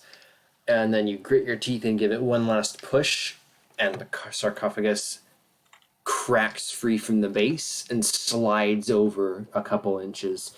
And as you step forwards and give it another shoulder push, it slides over, revealing a compartment below. It had been built into the ground, covering this compartment, but below you can see that there's another small area with an urn made out of solid gold. Well, you're quite the smart one. I would not have thought of that. When you've been in a grave in more than one occasion for both good and bad reasons, you learn a thing or two. And I will reach down and I will, I will reach out and then I will stop and I will look up at the king floating above us, and then I He kind of gesture closes with his my head to eyes. Miles. Yeah.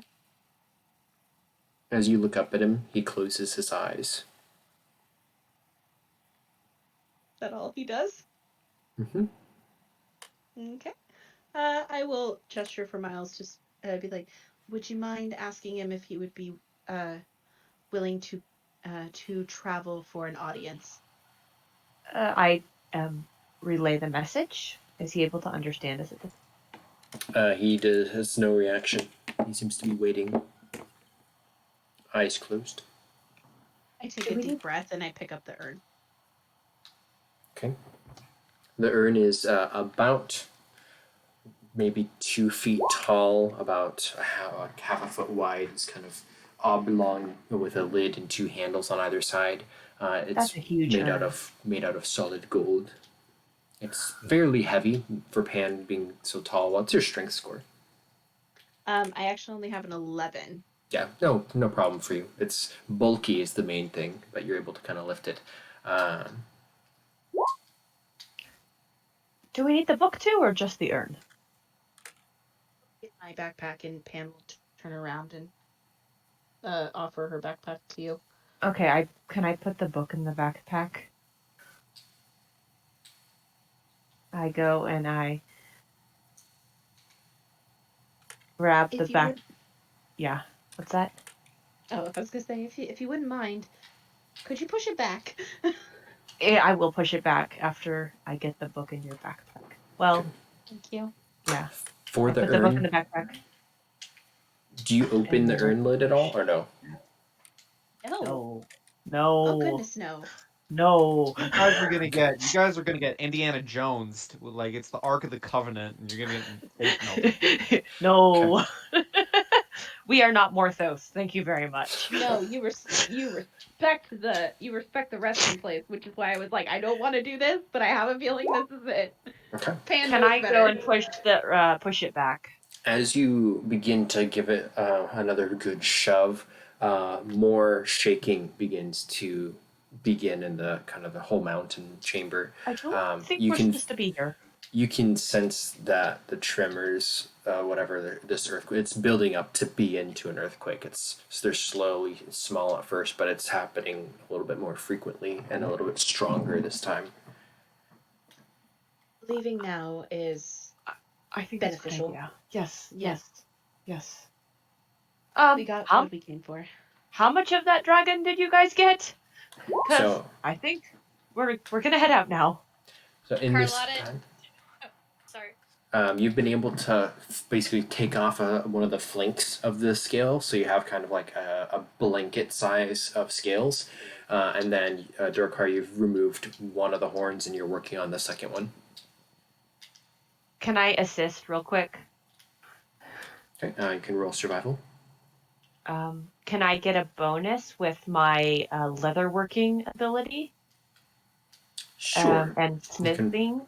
You can roll with What? an additional proficiency bonus. I don't know what that entails, but I rolled a 1. That sucks. You said it was a blanket size. I actually have a craft score on my paper. That's a 6 for craft smith. Well, if Miles is assisting, could I maybe roll survival again with advantage? Yes. Okay. Let me take this one. Yeah. Okay, I'm 20. That's better. Okay. With Miles's assistance with Durakar, you're able to break the second horn free.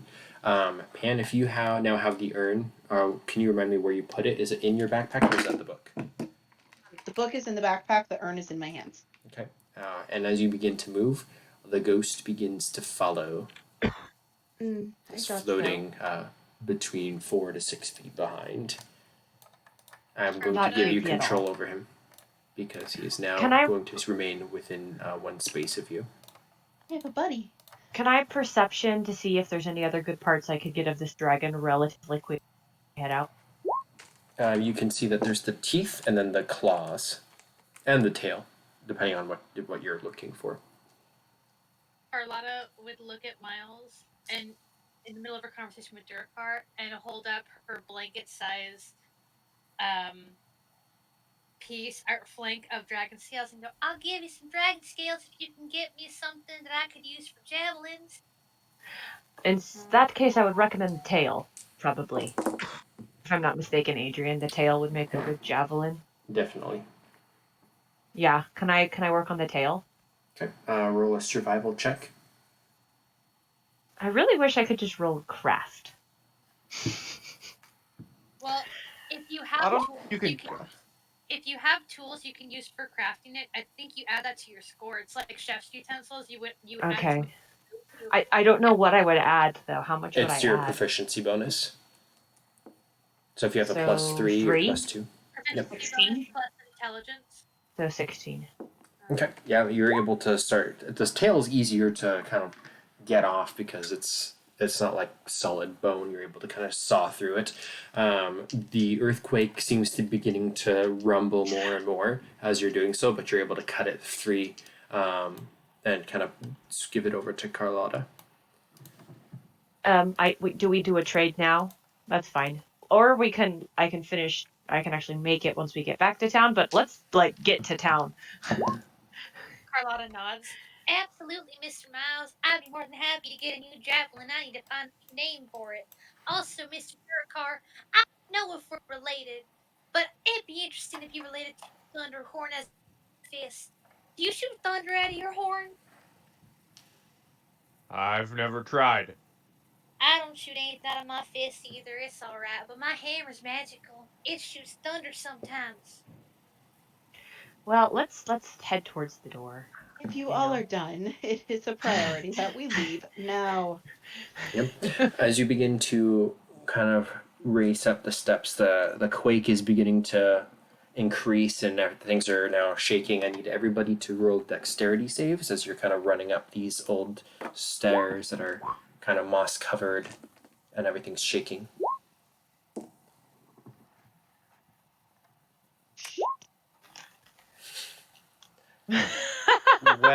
Well, if I can see it, I have advantage. You can see the stairs so long as you have a torchlight. Well, 19 was the first roll. So Durakar and Miles, you're kind of going up front first, and so there's a crack seams goes straight across the entrance in front of you. You jump forwards, and then the stairs behind you, just as you land on the other side, collapses. There is now a gap of about 5 feet in between the Carlotta and Pan. And I'm going to move your tokens for you. So Miles and Durakar jump across. And there's now... Also, I'm going to note, I put my weapons away, and I'm going to be holding a torch at this point. If we're possible. Note that. Cool. Yeah, you can see down that the stairs that broke away, there's just a pit beneath. There's kind of like a chasm that drops down into further lower portions of the mountains. So the gap is only like 5 feet, wide. Yeah. Yes, it's not that big. It's just deep. It's empty. Durakar has no more use for it. He's gonna take out his giant keg of ale that he drunk, all of it, and he's just gonna slam it into the hole. You have a 5-foot keg? That's what I was told. I have a giant keg of ale. Where do you keep this? I don't know, but I was told I have a giant keg of ale, and I've had it since the game. Okay. It's okay. It's okay, Adrian. He's probably just slugging it over his shoulder like Deke and calling it. It's totally fine. I just think it's hilarious. Yeah, you probably. I have it tied around my back. I have it tied around my back with me all times. Yep. So you pull this giant keg off, slam it down. It plugs up the hole, and there's now a bridge. Pan, are you good with holding the urn? I am. Just keep the pathways as clear as possible. We need to keep this safe. Across the bridge. Don't let me waste that barrel for nothing. Good use of the barrel. Carlotta will politely say to Pan, "Please, after you." Thank you. Thank you. You are quite respectful. Barrel. There it is. Barrel. Oh, What a strangely shaped barrel. That's a really squared barrel.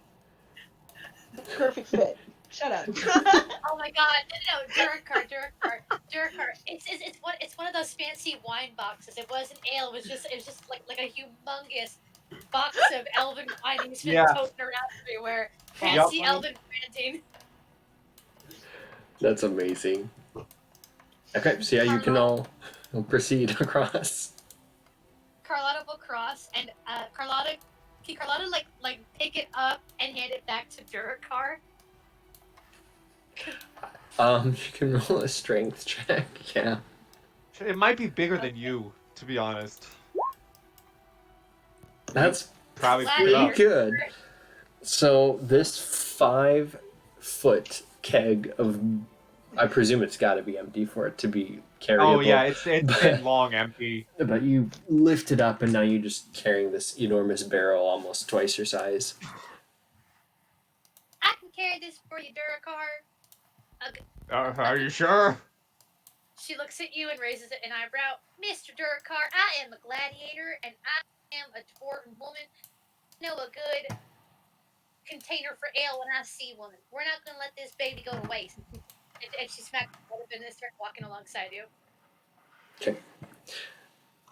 So you proceed kind of up through the corridors. The shaking is beginning to increase. There's even some of the pillars start to crack and stuff. And as you're beginning to run through the final plaza way back towards where the entrances are to the elevators, you need to all roll one more dexterity save, and then you can get to the elevator. I hit any. Oh. Oh, great, because I'm carrying the barrel now. I'm fine. Yeah, the barrel acts as a shield for you as some rocks fall down and crunch onto the barrel and ricochet off. So that's just Pan. Yeah. Miles probably Okay. failed. So you get up to the elevator shaft, and as you are beginning to all pile in, and whoever's in last, we'll say Pan since you're the one who rolled last, you kind of click the lever down, and the elevator begins to crank upwards, and then there's a snap, and you all go careening down on top of the elevator as it free falls down, down, down.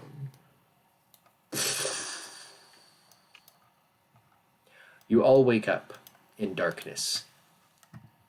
Torch went out. Torches extinguished, covered in dust, broken pieces of lumber of the elevator kind of draped over your prone forms.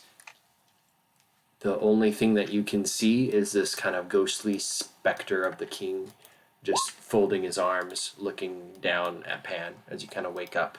I Carlotta have has done. her hammer that lights up within 10 feet around her. Okay. So yeah, the small area that you're in, it's almost as if the elevator had reached the bottom floor of wherever this shaft was, and you can see around you kind of close walls as the ladder is or the hammer is illuminating. You can see track.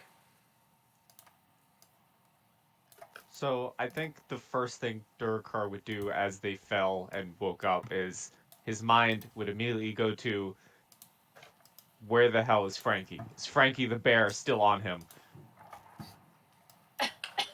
I say, Durakar, that ball was a spot to bother. Oh, Adrian, Yes. did that count as a long rest or a short rest? It did count as a rest. Pain. Oh! That's a rest? No, it is not a rest. Okay. No. Oh, dang it. For point of order, if Pan knew she was falling, she would curl herself into a ball and protect the urn. Okay, that's successful. The urn is protected. Carlotta would Awesome. have fallen on top of the barrel, so it's instead of herself and apologize to Durakar and go, I'm sorry, Durakar, it was near the barrel. I chose myself. I'll buy you a new barrel later. Yep, the barrel is splintered. I will also say, Durakar, that as you're on the ground, you're like, where's Frankie? You hear a muffle beneath you that goes, I say, Durakar, will you kindly get off of me? I can't breathe, but this is not a pleasant situation to be found in. Durakar, why don't you roll 1d6 for me? Oh no. He is Oh, underneath no. your buttocks. Oh, so I landed sitting on him. Okay. Yes. I would immediately stand up and grab him and very quickly apologize and put it back on my shoulder where he Dust him should off. be. Yeah, dust him off, hot, quick. Frankie looks at you and goes, Durakar, remember that conversation we had about brown bottoms before? You have one. I don't. Listen, we were falling, things were dark. That's not my fault. Understandably so, Durakar. Understandably so. While they're having this While they're having this conversation that no one but Durkar can hear. Okay, if Miles Eric can't handle it, leaves. then he is not laughing, but I am. You can see the teddy bear is moving. You just can't hear it. Can I Well- get a flint and steel out to relight this torch? Sure. Yeah, you're able to. The dust is settled. You've been down here for who knows how long. You light the torch. Pan. You turn on I your. light the urn. Okay. So yeah. I So turn on now. the urn, actually. Yeah. Not the but urn. The urn is the ghost is looking at the urn. Yeah, the urn is now covered in light. It is now my light. Yeah, you see before you a corridor, which is currently kind of there's rubble, but it's about this big actually. And you're all within that, kind of laying on this track.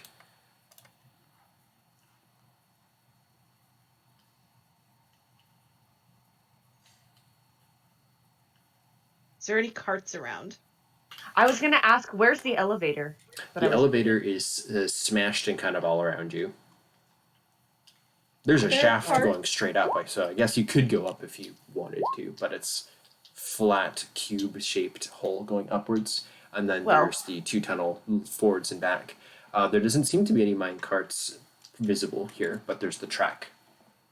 I do not possess the climbing ability as much as my sister does, so I vote we walk onwards in one direction or the other.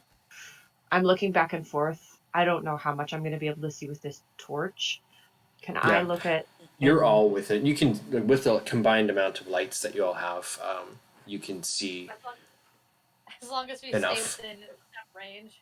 Yeah, Can I see enough of what direction we should probably head in? you could make a survival check. I think we should go north, and I'm probably heading south, pointing south. I'm gonna I- point south with that.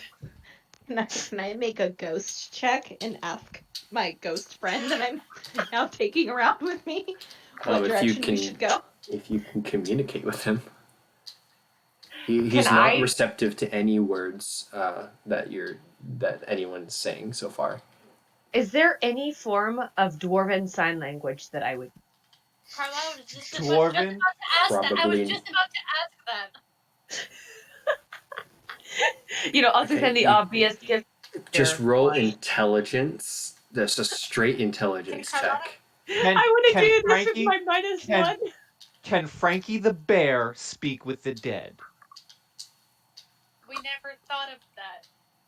For I the- don't know Frankie's I doubt that. makeup. I'm looking for a natural 20 on intelligence checks if you're trying to find dwarven I have sign I have a language. minus one. Let me do it. Can Victor. R1.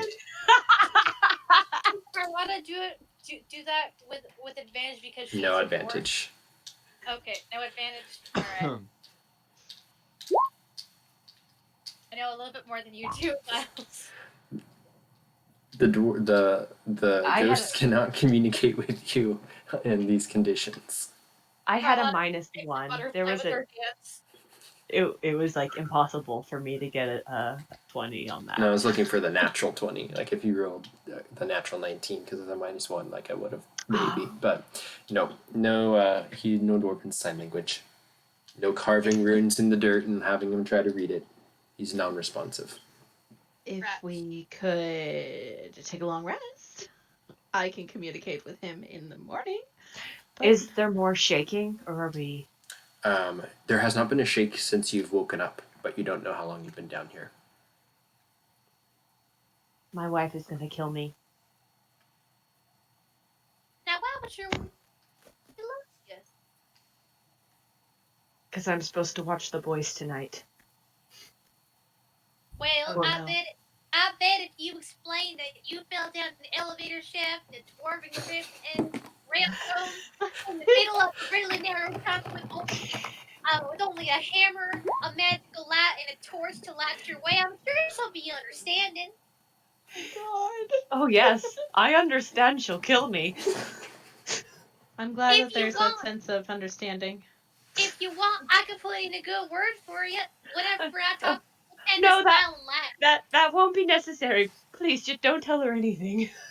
Can I Don't tell the what. can I roll a survival check while they're having this conversation, please? Yes. Okay, thank you. Frankie, what do you think of all this?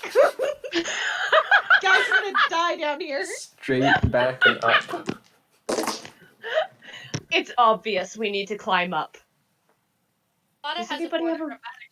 She could try. Oh my god, I'll try and roll survival. Why not? Carlotta will roll as well. It can't do any. It can't do any harm. I tried. Let me up on your shoulders. Maybe I could reach the top if you jump hard enough. Durakar is here. Durakar, you can tell that there's a slight incline up if you go north. Which way is north? Up on the map. Okay, good. I will point that out to everybody. Miles Frankie will look. totally ignores the fact that he pointed south. North. Come along, Your Highness. Frankie will look at you. I say, Durakar, you see, intelligence is not just about being able to plug in numbers and read books. It's about knowing which way to go, and you're the only way to go. Be proud of yourself. Can we say, please, that it's both Frankie and Durakar pointing north at the same time? Like, the second Durakar's hand goes up to point north, Frankie's does as well. I think that's hilarious. Yes, they're in sync. So as you begin to trek, it's not super cold, but it is chilly. It's kind of wet, a little bit dank. You hear the occasional drip, drip, drip. And as you kind of proceed, eventually, after about an hour of just trekking up, following these tracks in this one-way carved out tunnel, you get to a point where the mouth opens up a little bit, and so the size kind of almost doubles, and it goes into more of almost a station, where it kind of opens up like this. This is a good sign. From here, there are a couple more sets of track. Let me copy. Actually, I'll just put new track on.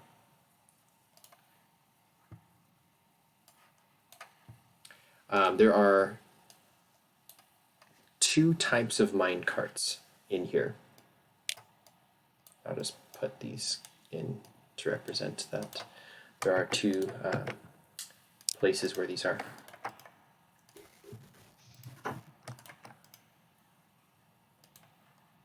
Oops. What happened? Well, you saw where they were.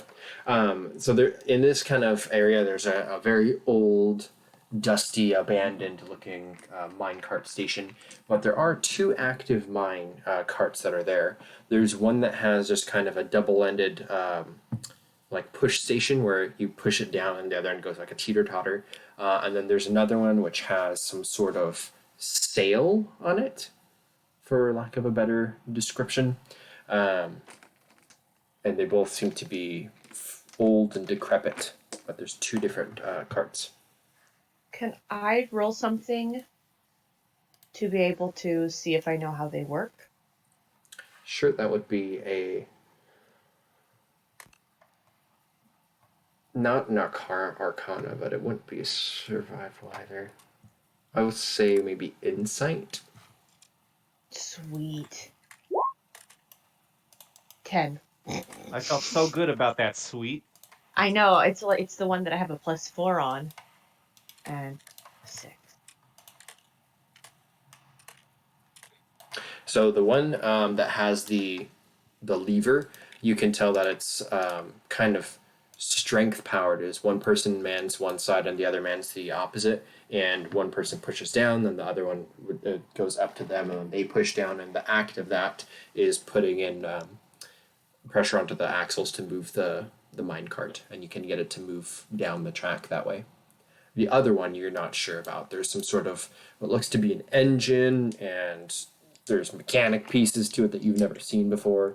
It all looks to be almost like a brand of gnomish, but it's dwarven made or potentially something else, but it's not anything you'd know how to use. Okay, since I don't know how to use that one, I'm going to ignore it and check the wheels and all the gears and the moving parts in this and see if there's any rust buildup or anything like that on this. Okay, roll perception. Perception.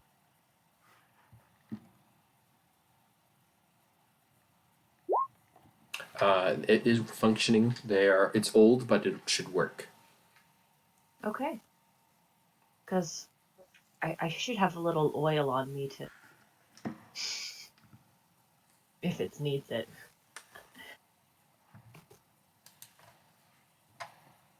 Okay. You wish to take the one with the crank? I'm doing this. I don't know what the rest of the group is doing. If the rest of the group says, guys, I know how to use this, use this one. Miles is totally willing to go over there. He just has no idea what it is, so he's ignoring it. Okay, so you mentioned that these carts are dwarven made, but they have no tinkering on them. It's kind of for Miles taking a look at it. It almost looks like it would be gnomish, but there's dwarvish runes, and it looks like it's crafted probably by dwarves, but maybe using some gnomish technology. But they're also fairly old and have other markings on them that are definitely not in dwarvish, almost like graffiti marks on them. Yeah. So could Carlotta make some kind of roll about this since she is a dwarf and try to make sense of it? Yep. Either history or insight or Okay, perception, whichever you prefer. Okay, and I do have that stone cutting, but this is wood, so probably not. What was that? I was talking to myself. I was saying I have stone cutting, but that doesn't apply to minecart. No. I'll roll perception and take a look. See. Okay, so the one with the kind of sail, it looks to be some sort of engine where you put either a fuel or liquid or something into the engine, and then it kind of activates the engine, which propels it forwards, and you use the sail almost to like steer, almost like a sailboat would. But so far all you're seeing is just track going forwards and back, so you're not sure how helpful that would be.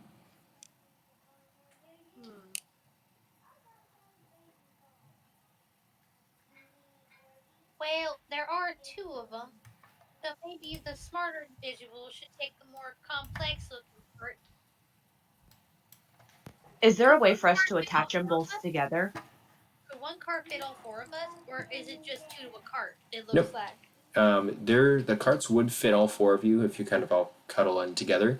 In fact, the lower one by Miles with the crank, that one it will work more effectively with having two people manning it, but there's still two spaces if someone wanted to do it. Additionally, looking through, you could try to manufacture if any of you have rope, you can tie them together and try to use both. But that would also make it require more strength to activate the push cart, because you'd be towing something. Carlotta will look over at the one that Miles is looking at. Well, I mean, we look like pretty strong individuals. I think we could make this cranking mechanism work. But also, go ahead. I agree. Do I see the brake on it? Yes, there is a brake. It's like a hand e-brake type thing, except large scale. Can I make sure that brake works properly? Yes, it does. Good. The question is, I know I'm fine with it, and I'm pretty sure you're fine with it. But does everybody mind piling in onto one cart, or should we try to tie together both? If we don't know how to use it, then it seems relatively useless unless we figure it out. It's just us dragging along something that's useful. And I'm a pretty big guy. Oh.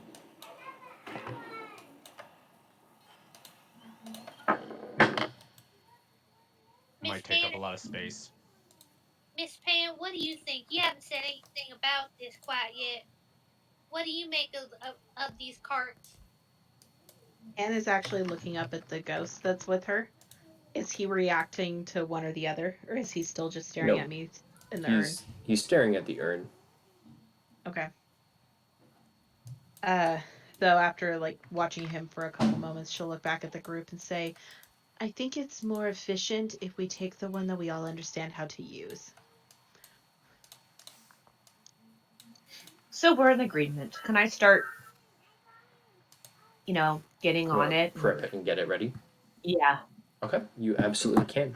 And now is a good time if you all want to take a quick 5-minute break. I need to go grab my notebook because all of the stats and stuff for the mine carts are upstairs. So, 5 minutes, Ooh, everyone. where is this notebook you speak of? No. So it's for us it's 8:52. So I guess maybe 8 minutes and just start on the hour. Hey, Adrian, Right bring me now, chapstick. sounds good. What? Okie doke. Bring me chapstick. Okay, I will Throw be it. right back, everybody. We'll be back shortly. I need some chopstick, man. Chopstick. I don't know why I heard Becca say cookies, and now I want to go make cookie dough. Oh, dude, we got the stuff for making cookies. This is happening. I want to make cookie dough now. Shit. Stew. I wonder if there's anything to munch on while we're on break. I'm gonna go see if I can get something to quench my sweet tooth. I still have some strawberry shortcake left. Do you have any raspberries? Raspberries? Raspberries. Raspberries. I'll be right back. Hopefully with something sweet to eat. I've been eating spicy Cheetos this whole time. I apologize if they're I've tried to mute myself and eat quietly. No, actually, I heard you. Perfect. This is good. I've been alternating between eating empanadas and raisinets. Are those the chocolate covered raisins? Yep. You don't toss Oh. it off. I love there's like this strawberry covered raisins. They're really yummy. The strawberry Oh. yogurt. I like those ones. They're so good. You guys having fun? Yes. Yes. I'm very pissed I didn't prepare Speak with the Dead. I'm having a lot of fun. So far Durakar Go ahead. has 11 weapons. 11 weapons. No. His weapon list is hilarious. You Do don't need, care. like, for the spear at some point. do you need Just like so a you know. bag of weapons? He needs I a don't bag of even- holding. I don't even need a bag of holding. The amount of stuff I can carry is amazing. What's you're considered large, right? So your carrying capacity is 1.5 and you'll get a pretty good strength and I can carry up to 240 pounds.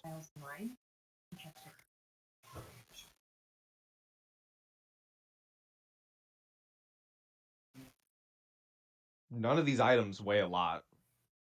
yeah. To get a bag of holding. At some point you have to think about like where are you storing them all. But if you're just going by weight, a strong character can carry a ton. They're all Oh, tied yeah. to my back. Everything's just tied to my back. And he also has a lot of rope. I have a pretty big back. He's gonna turn around and It Tessa's can gonna be even- there like, hi! It can even hold a barrel of alcohol. Yeah. You know. That's basically it. I don't need pockets. I just need my back. Everything gets tied back there. And he can hold that barrel of well, it used to be for alcohol while fighting a dragon and dodging fire. It used to be a barrel, and now it's not. It's a gone. bridge. It's a bridge now. Well, no, it broke on the fall down the elevator. Oh, did it? Yeah. Oh. It I actually didn't know. break, it splintered. I know Miles wants the hammer, but there's a deal in the works, kind of, for I Durakar already- to give the hammer to Carlotta in return for another keg. I already put it on my character sheet. Sorry, I had already assumed you gave it to me. I thought I was told to take all the weapons because a fight happened with a dragon. No, when you came up, I was like, oh, he's next to me. Probably gave it to me, and I put it on my character sheet. Yeah, I have all of them on my sheet because that was happening, and then a dragon popped up, and then someone said, "Hey, Durakar, just keep the weapons for now." Oh, because I think Miles would have grabbed the weapon, but I don't know. I put it on my sheet as soon as you popped up next to me. I was like, oh, I'm probably getting a weapon now. But what is That's this? fine. I mean, I can be carrying them, or you can have it. What was this deal though for the keg of alcohol? Basically, hey, I'll give you this hammer because I know you want this hammer if you get me another keg. But you know what? Carlotta wants a spear. How about this? It'll be a 3-way deal. I get the hammer, Carlotta gets a spear made out of a dragon tail, and you get a keg of alcohol. How about you guys split the cost? Both of you buy the keg of alcohol, and I'll give you weapons. This seems rather unfair where you were grabbing everything in the dungeon, though. Just slightly. I was told to take everything. With all the weapons strapped to Dorkar's back, you just take the enemy and throw the enemy against Dorkar's back. Or you could buy a keg of alcohol with, and you could have 2 kegs of alcohol. But like, I don't wanna spend my money. Spending other people's money is better. I can see from your perspective how you would feel that way, but my wife would not feel the same way.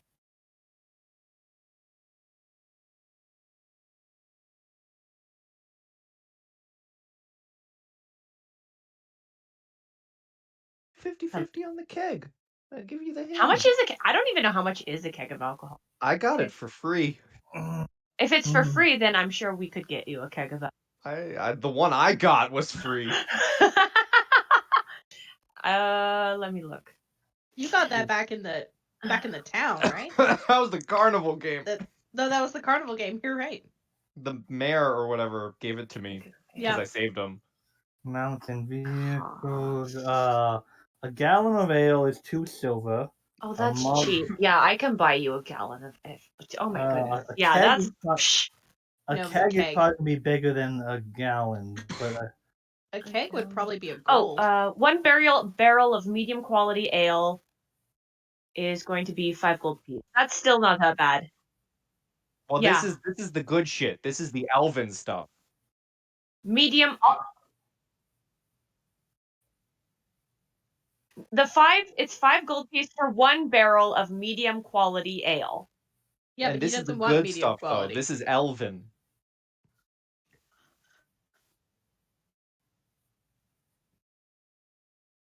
So 50 gold pieces. So both of you go half on the 50, and I'll give you a weapon. I still find it strange, though, that you're trying to negotiate for a weapon that you had already agreed to give to us. I can just make one, so. Kegs of ale break. So do weapons. Empty kegs of ale. Still, I was looking to get that refilled. So before I mute myself, did I hear that dragon pots that I was being turned into weapons? Dragon tail that is going to be turned into a spear for Carlotta, and I have some dragon skin that I'm not sure what to do with yet. And I have 2 horns. There's a dragon crafter in Stonehill. Yes, I also craft. So. I'm using one of my horns to 100% reattach it to my broken horn. I'm so glad you're doing that. Actually, would I be able to help him reattach that, Adrian? Sure. If you can attach it, I will give you the weapon because that's badass. Yeah, can I attach that? Yes. Sweet. Actually, I think Zandretta came down 2 miles initially to help create the first spear. He made the armor himself, but then he kind of worked in conjunction with Miles.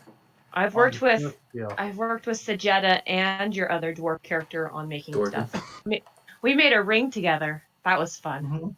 Mm-hmm. I feel like I have to ask, but would I get anything special at all for having a dragon horn attached to my own horn? The answer would be yes, but I don't have that for you yet. So after the game, we'll figure that out. So work in progress. Work in progress. Yes. Probably if you do like an antler butt, the damage would be half. I mean, I have that. I have a horn attack, a ram attack, because I'm a minotaur. Get an extra like D4, D6 of a different type of damage. That would be pretty cool.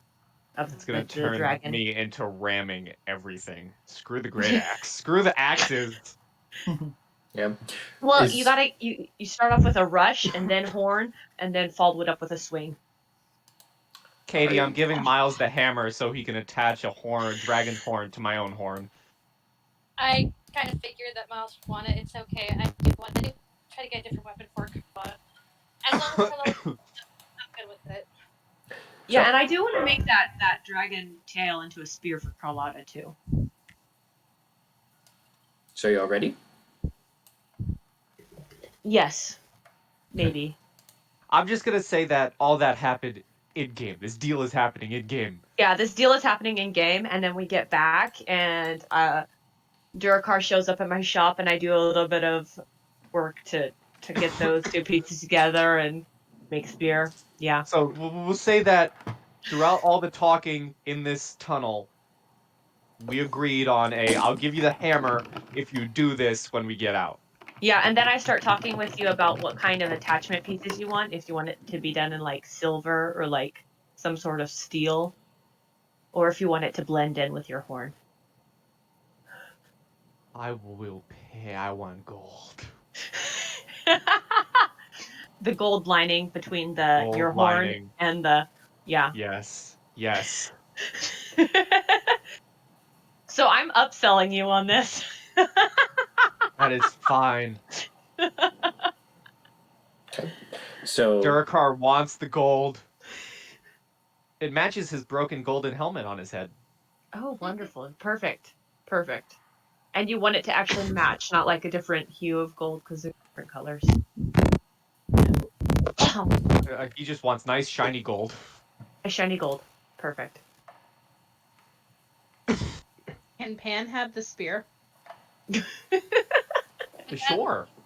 Would that leave me with the greatsword? What type of sharp pointy thing are you gonna attach to my body for the spear? I'm gonna keep you alive. Yeah, it's fair.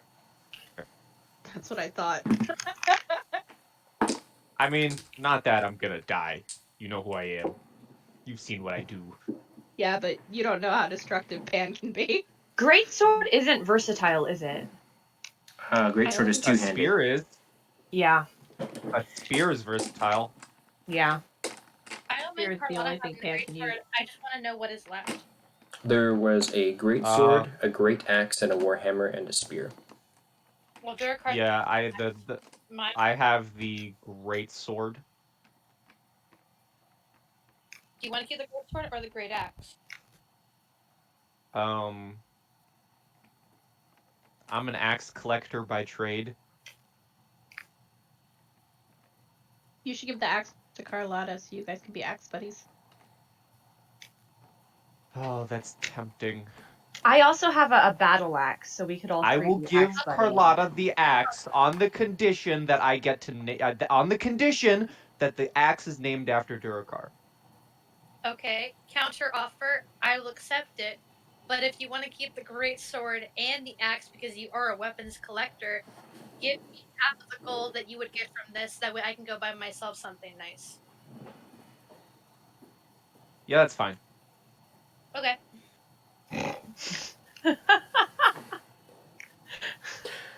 While There's the so many deals negotiations have going been on going right now. I want the weapons, okay? I want to have a giant list of weapons. Also, Miles did already agree to make Carlotta a spear from that dragon tail. Exactly. For the love of Ileana, get on the cart! The cart is prepped and ready to go. It's Miles mounted has on been the doing that while tracks negotiating. Yes. So, Hold on, I'm not there. Oh. You want to take just the one cart? Ow, my face. Yes. Whatever Oh, God. money you get from this Durakar, you give me half of whatever you get.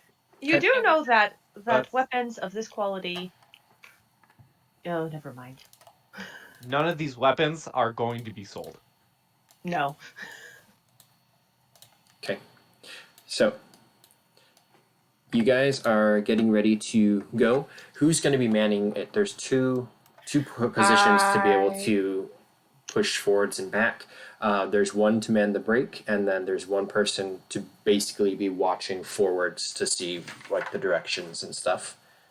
I assumed I would be helping pushing on it. Okay, so Miles is one of the pushers. Who's the other one? Carlotta will volunteer if Durakar does it first. If it's a physical push, Durakar will take up the challenge. Do you know what like those old mine carts where there's two people holding up the lever and Oh, one it goes of those up I and can down? do. Yeah. So that's what it is. So that's Miles and Durakar doing those. Who's on the brakes and who's watching ahead, navigating?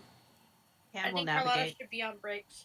Yep. Okay, Perfect. So sounds determined. So Miles and Durakar, go. Both of you can roll athletics checks.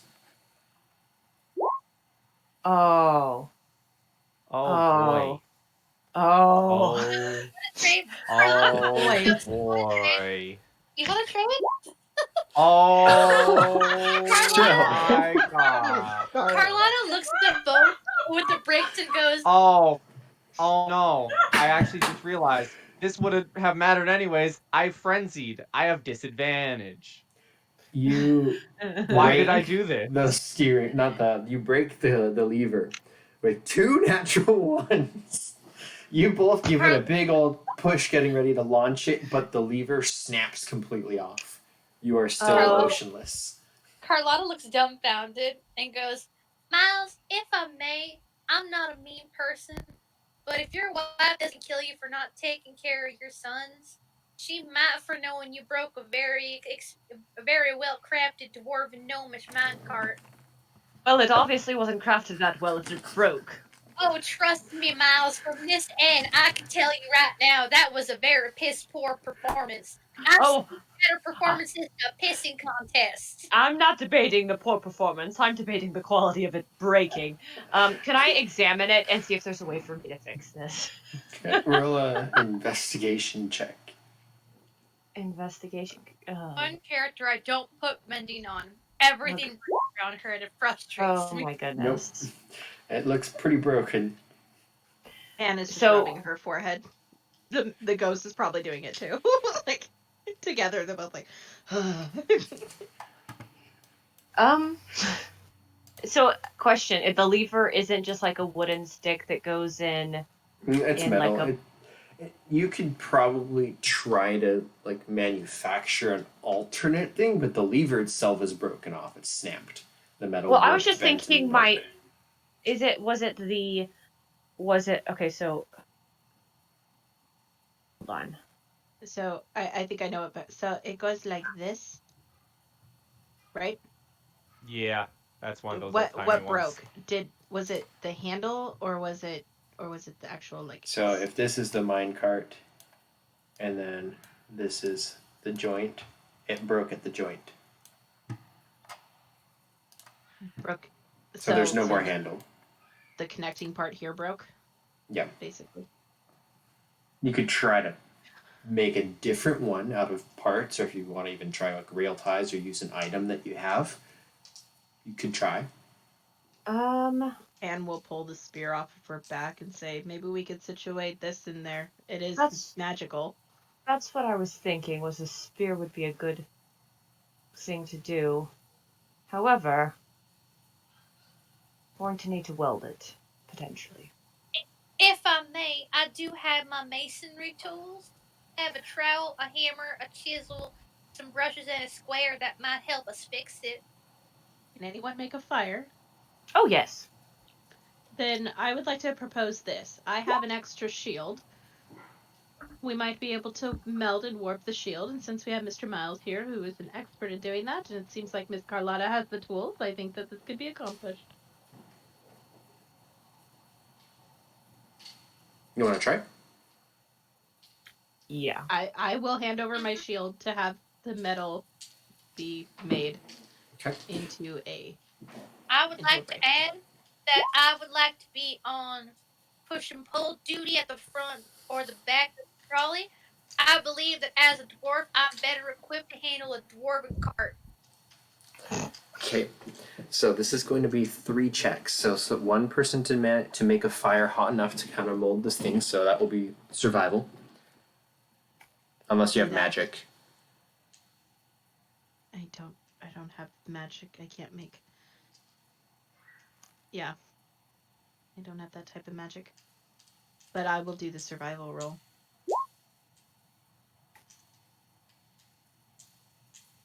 I do not. I mean, I do have my explorer's pack. I think I could pull out a torch and try. Oh, damn it. I wanted to give myself guidance before I did that. You can do it. Pen would Okay. You can just roll the d4. So 14. It takes a while, but you're able to get it sufficiently high. It's eating up some of your torches, and then you kind of scramble around, get some of the planks from the railroad and other junk boxes. Use any splintered wood that you've been able to collect on this like platform, and you make a fire that just keeps getting bigger and bigger, and you think you got it hot enough. Next, Miles will need to reshape the shield. Dry take wood. guidance. Yeah, please take guidance. Can I use my 6 craft that I have If on you my have- skill? Yeah, if you have It's a craft, on my paper. then yeah, if you have a craft, then just go roll 1d20 plus 6 if that's what it says. And then 1d4 extra for guidance. 21 plus a d4. So it's not your shop, but it's doable, and you're able to get the shield kind of remanufactured, so you kind of replace that top piece. Lastly, it needs to be installed. I guess technically this could be done with a crafts check as well, or if someone wanted to roll sleight of hand, or survival, not survival, sleight of hand or the craft check would be okay.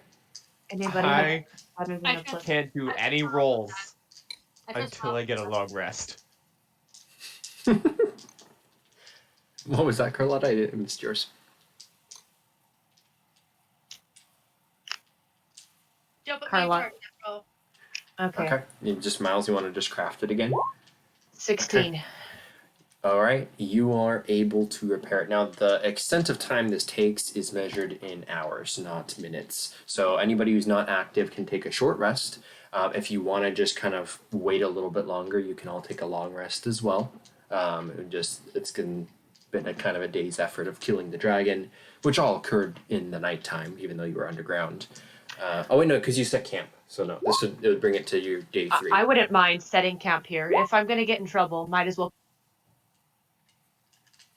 Okay, so it sounds like lots of votes for the long rest. Do you take any watches, or do you just all go kaput? Watches would be good. Durakar is immediately asleep. He Watches. takes out his fluffy pillow, puts it on the floor, and he's immediately out. I don't know where he got that pillow from. Frankie's just laying there, hugging Durakar and just like gently rubbing Durakar's head, telling I'll take- bedtime stories that no one else can hear. I'll take first watch. Okay, go ahead and roll perception. Perception. Okay. It's a quiet night. Occasionally you hear the sound of shouts in the distance coming from the north end of the tunnel from further up the tracks. It sounds like goblins. However, it's occasional, sporadic, and then silence. Your watch passes peacefully. I'll take second. I inform second watch of the shouts of goblins previously. Understood. And I sleep with my shield on. Yeah. Okay. And my weapon. Also a 15. Same thing, Pan. Like throughout the night, it's sporadic. It's almost like once every hour to other hour. It happens 2 or 3 times during your watch. There are goblins up ahead somewhere, and you sometimes hear their squeaking and screeching, but they're distant. No, everything passes peacefully. Wonderful. So dawn arrives. Oh, how long are your watches? If you're doing a couple hours, it's fine. Basically, it's nothing happens. I rolled in that there's no encounters, so you're able to all take your long rest. If Carlotta wants to take a watch at the end, that's fine too. But you awake with your rests and your repaired wagon. Wonderful. The first thing I want to do when we wake up is speak with dead. you smart. Okay, and I think language doesn't matter, does it? I don't believe so.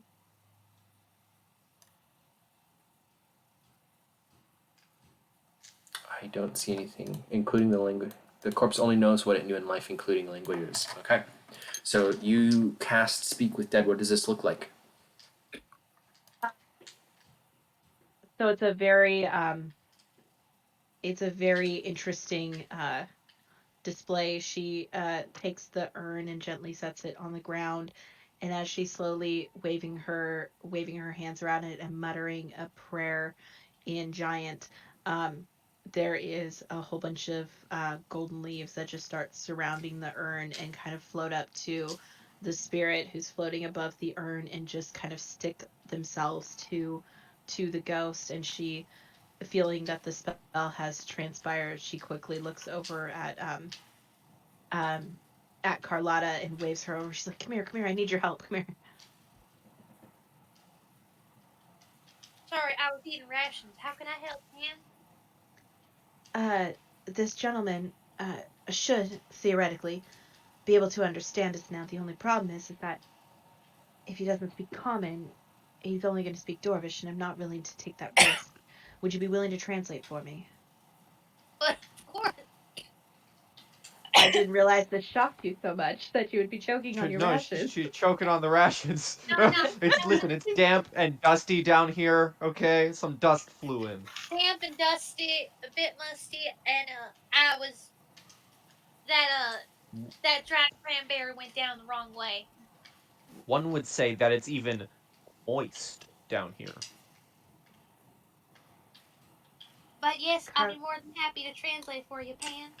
Great. First question. Ask him if he knows the woman who sent us down here. Woman who sent us down here. I Keep this.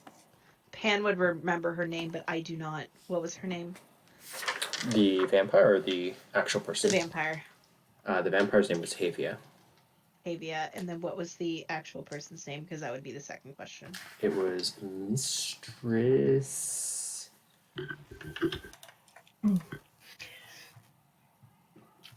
Sorry, Madame Joyelle. If I'm nearby, I would also ask. Also, there was some weird nonsense carving on the side of the casket. What in the world did that mean? So to the first question, he looks from Pan to Carlotta, and then he just shakes his head. Larry. Which in Dwarven is no. He does not know those people. And then to Miles, he chuckles, and then he says, Trap.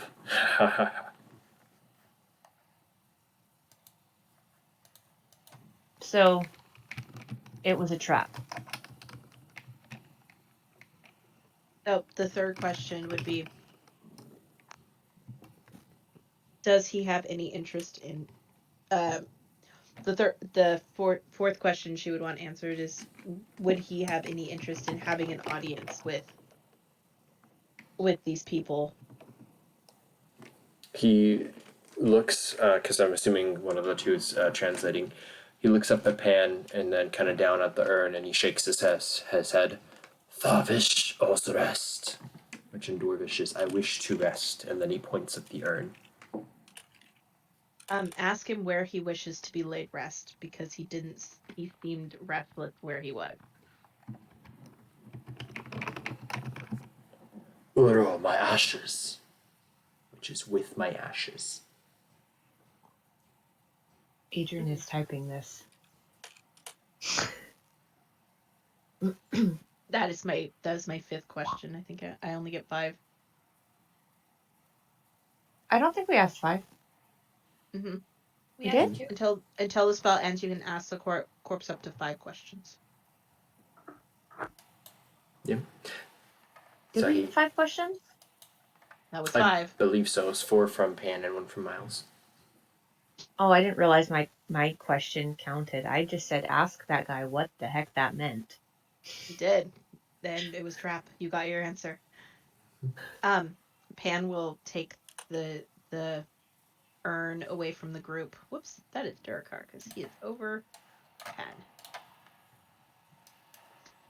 And she will gently place the urn down on the ground and slowly pull open the top. Okay. The spirit once again closes its eyes and then just begins to dissipate, almost getting sucked inside the urn. And he is gone. There's a peaceful breeze that just kind of stirs the flame lights from the torches in the the fire pit that you had created, and just kind of settles, and then that kind of tingling sense that Pan would have sensed from the undead is gone. I have a question. Would that breeze have informed us about the way out? No. Oh. There's No a fresh front air and a sm- back. No much fresh as air I- smells. As much as I love your enthusiasm that the ghost who makes wind would be able to give us directions, he hasn't been alive for the past 100 and some odd years, so I bet the mines has changed a little bit. And I will put the lid back on, and I will mutter something to myself in giant before picking up the urn. Doesn't sound like anyone speaks giant.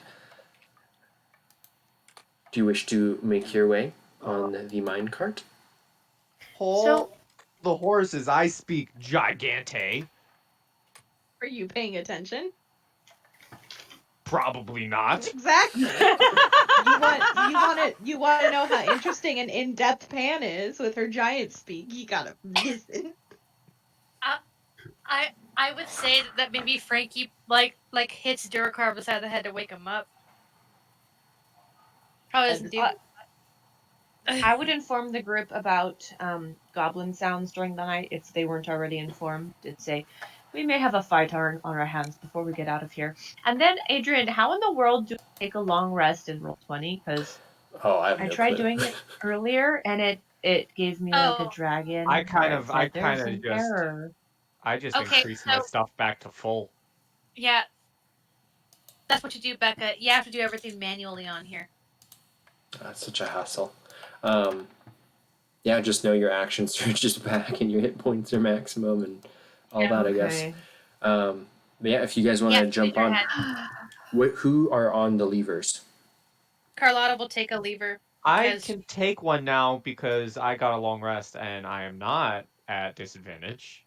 I'm gonna put my hand on Miles's shoulder as I'm climbing up onto the cart and say, "Don't worry, you will accomplish it today. We will get you home to your wife, and I pray to Ileana she does not kill you, and I will give you guidance."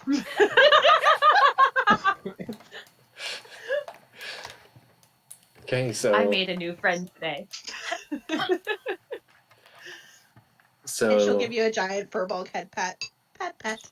Yay, I have joined the Furball Head Pat Club. So is that Carlotta and Miles, and then Durakar on the brakes, or is it Carlotta and Miles? And I think either myself or Durakar on with Carlotta, and then the other of us on the break, but I wasn't sure which. Okay. I'm perception mode. I can take up the crank. I should mention there are brakes for each side, so there's basically two positions in the center, one position in the back with the two brake levers, and then there's the one that's in the front to like see stuff. I'll sit in the back to do the can I do the lever in the back? The brakes? And if sorry. So here, I guess I will just draw a diagram. So here is the lever. So there, oops, that's the wrong one. So then so the positions would be one person, two people on the lever.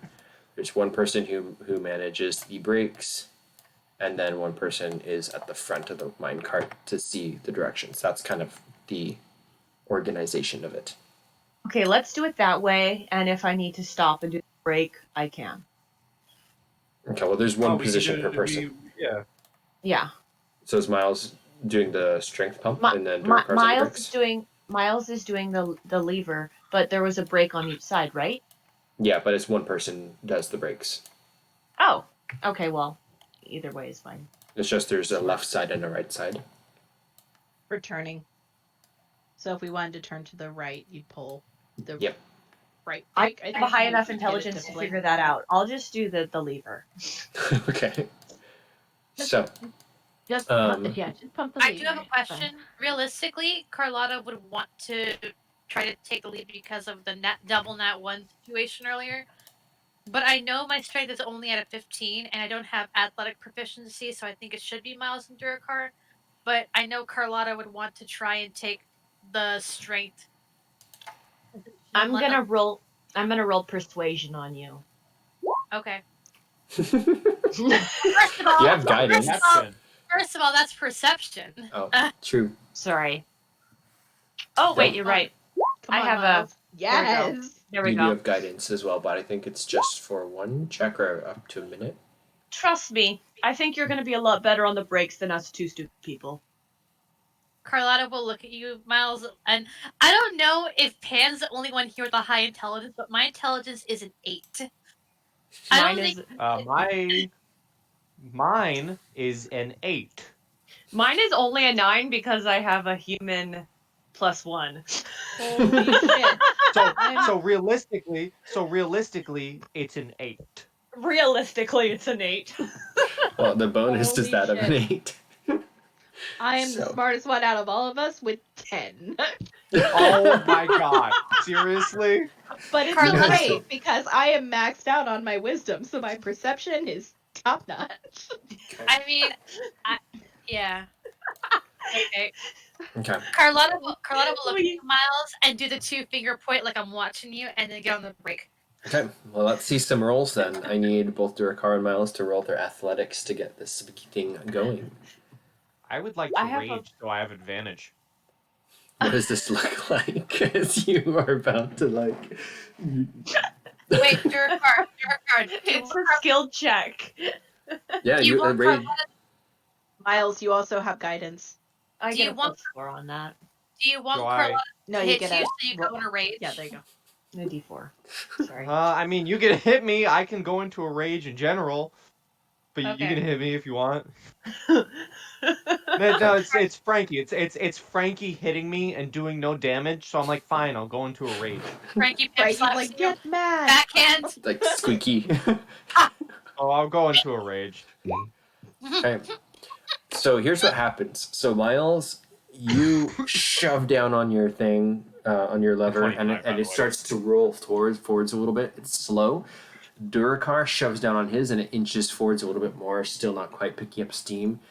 Just steam shoots out of Durakar's nose. He jumps off, runs to the back, just starts running and pushing it, and then you pick up a whole bunch more momentum. He jumps back on, and then you grab onto the levers, and it's now going up and down very quickly. Wait.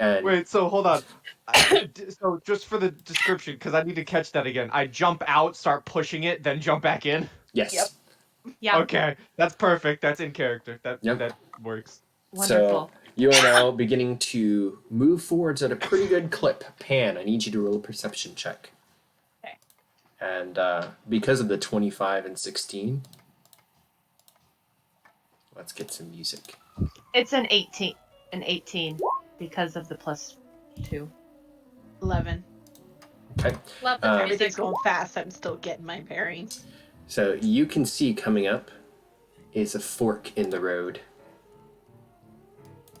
I roll survival to figure out which would be the best direction for us to go. Okay. They look pretty similar. You're going to have to choose a left and right. You're coming on it fast. So, Can I still do yeah, that? roll your survival, yes. Guidance.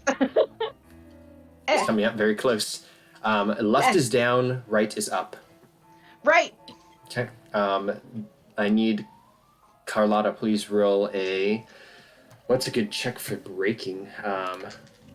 I will say it's a reaction type thing, so let's go with a dexterity saving throw. Is it Oh no. I would argue strength to pull that shit. Please let me. Yeah, I would argue strength too. Strength. Well, it's more about reaction speed, but taking Pan's order.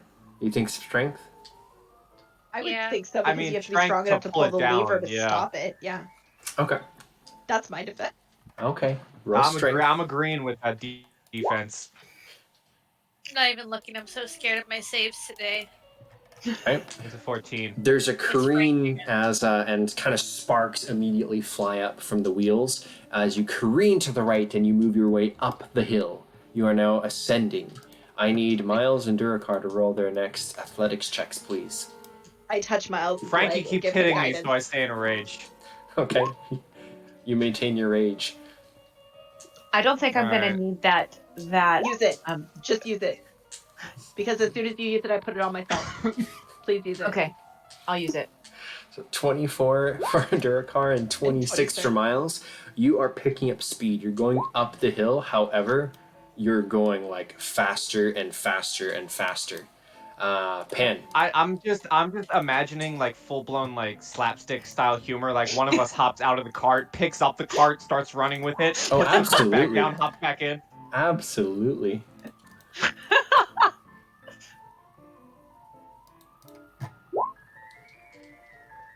So, Pan, I need you to roll another perception check.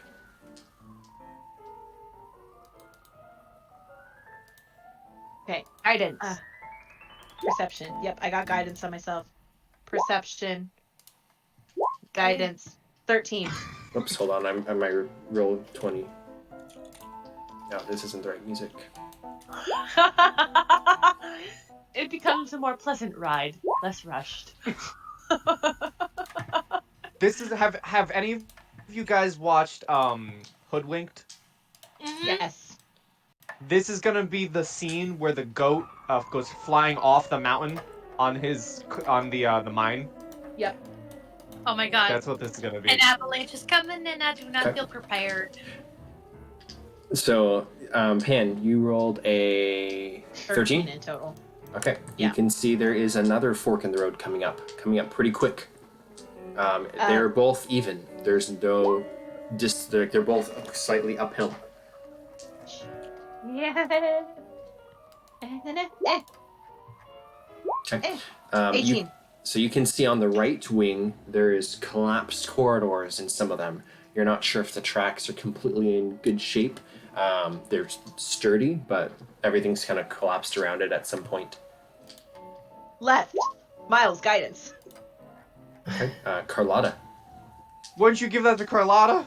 Please? I can't touch Carlotta. She's at the back and I'm at the front. Fair. You're like 8 foot tall. Okay.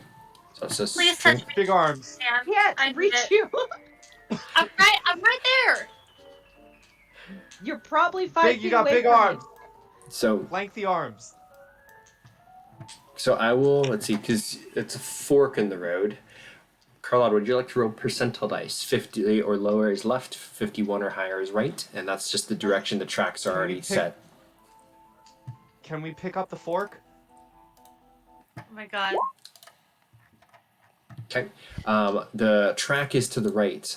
You are going up here at almost like 40 miles an hour in an open mine cart, and Pan shouts, left, left, left, left, and then it's too late and it goes to the right. Immediately, everything gets very shaky, and as you're flying over these crazy tracks, there's a beam that's kind of leaning over.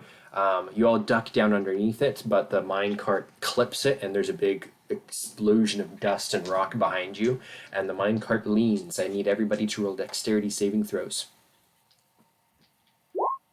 Natural 20. I have advantage on these.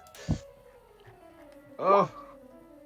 I don't Look even at need you it. all. I don't even need it. I don't even And need it. Durakar and I, because of our weight, forced it back on the track with our natural 20s. You just like lean over to the left, and immediately it like stabilizes and continues forwards. The next obstacle is a beam that's actually in the way of the track. It looks to be fairly unavoidable until at the last second I need Pan to roll a perception check.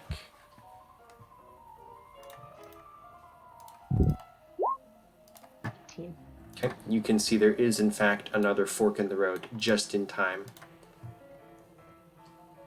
There's Awesome. the one on the right is the one that's open, the one on the left is blocked.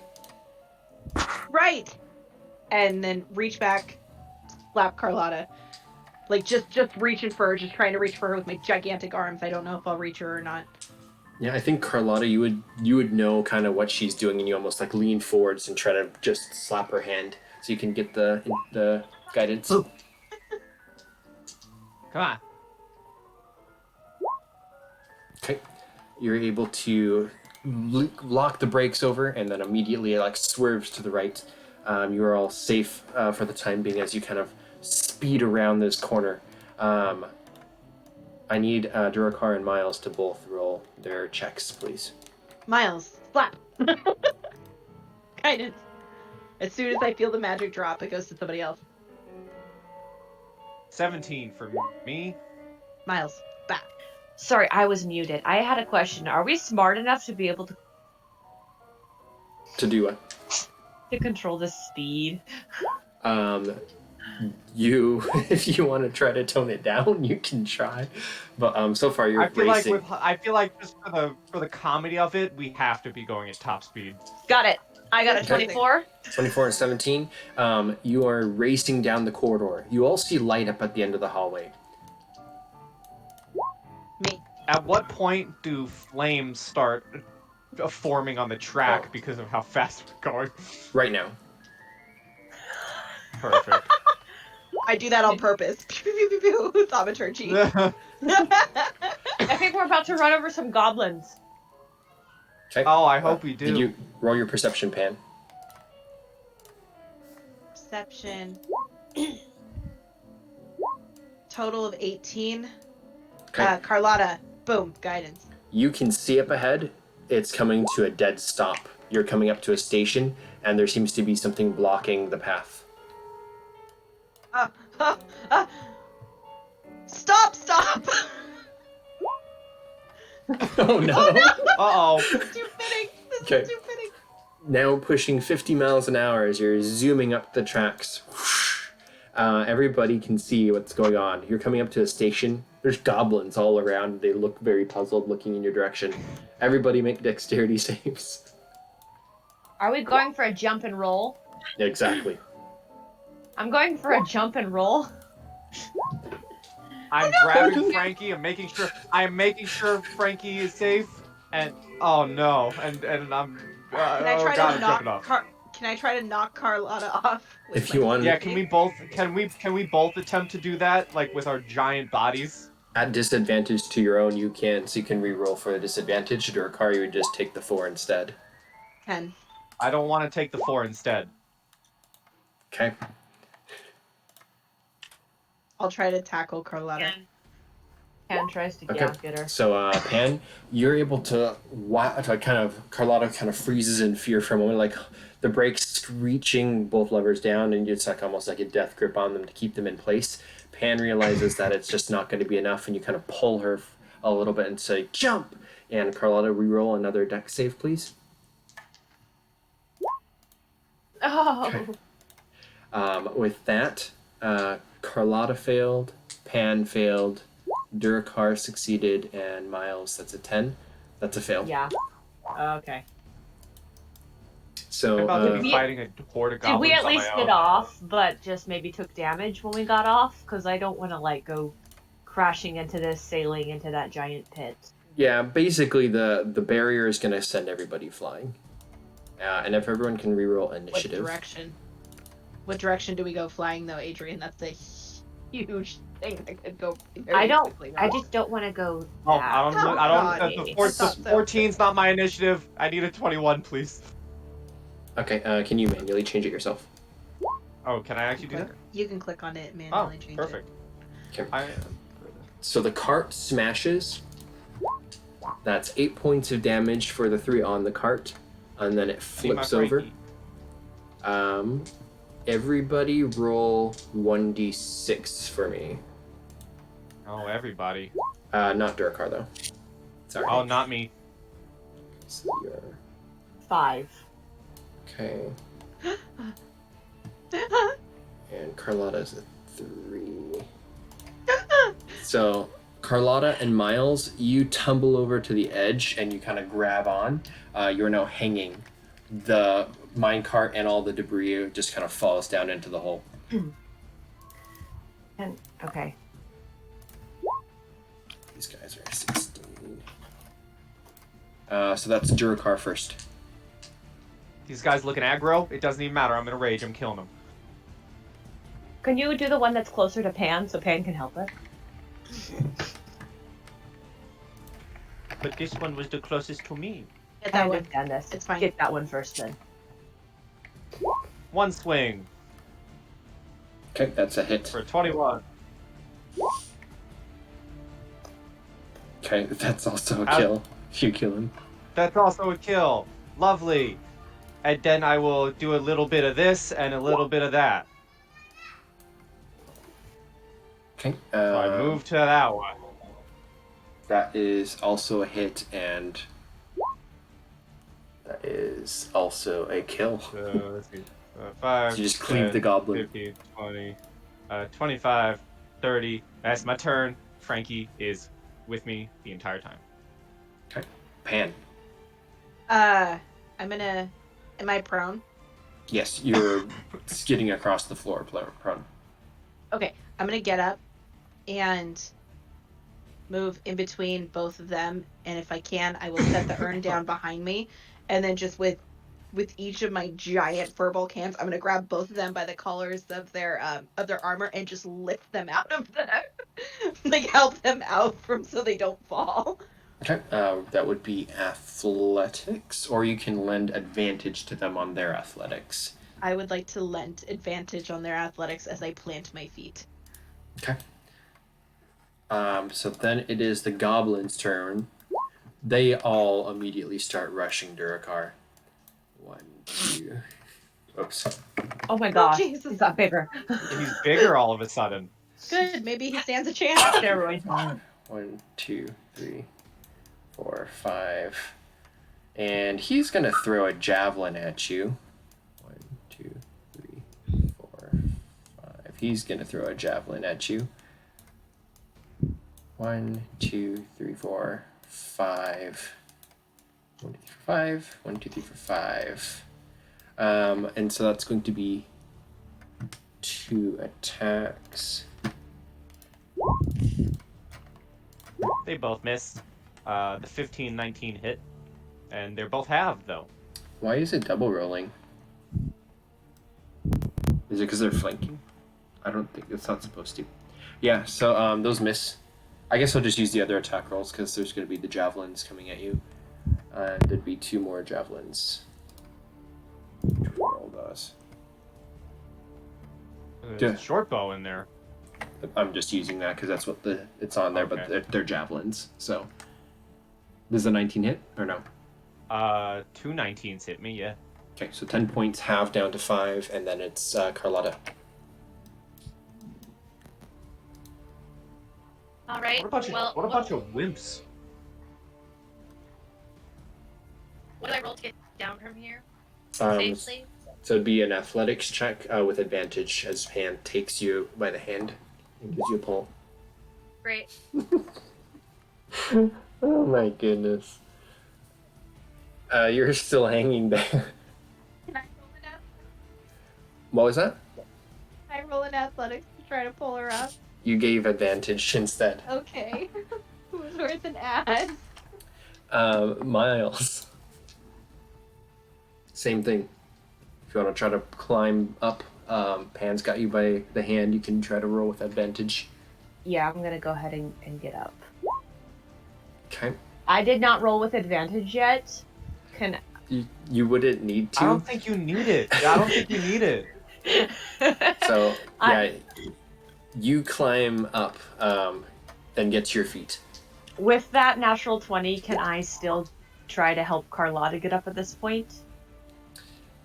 With the natural 20, sure, you can give her advantage on her turn. Or I could go fight these people off. But I'm more concerned about Carlotta. So yeah. Or can I try to pull her up with just an athletics? Well, you used your action to do your own climb. So pretty much you'd just be able to move bonus, and I would let you give advantage with the natural 20. Like to just move over and I'll give lend a hand. advantage. Yeah, I'll give advantage. So Durakar. It is me, yes. I'm going to kill little goblin man. Gonna hit the first, this fella up here first. Okay, that's a hit. 27! Yay, it's a big number. Oh boy, he's not, his corpse doesn't even exist anymore.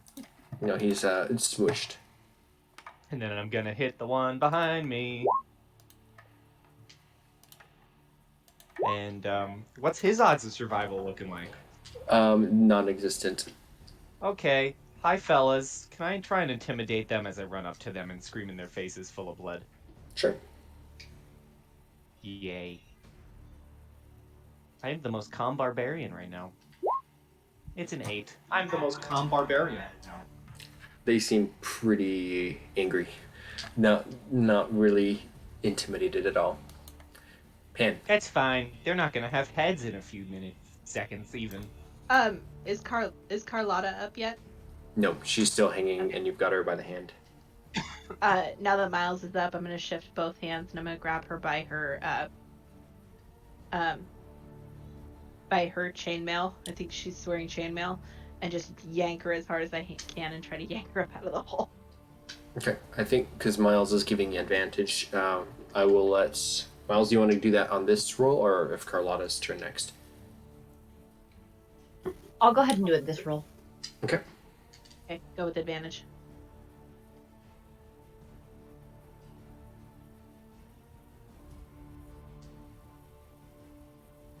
Go ahead.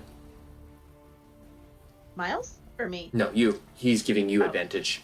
Alright. Fuck. No, Carlotta is Guys. a solid dwarf. Unfortunately, not lifted up.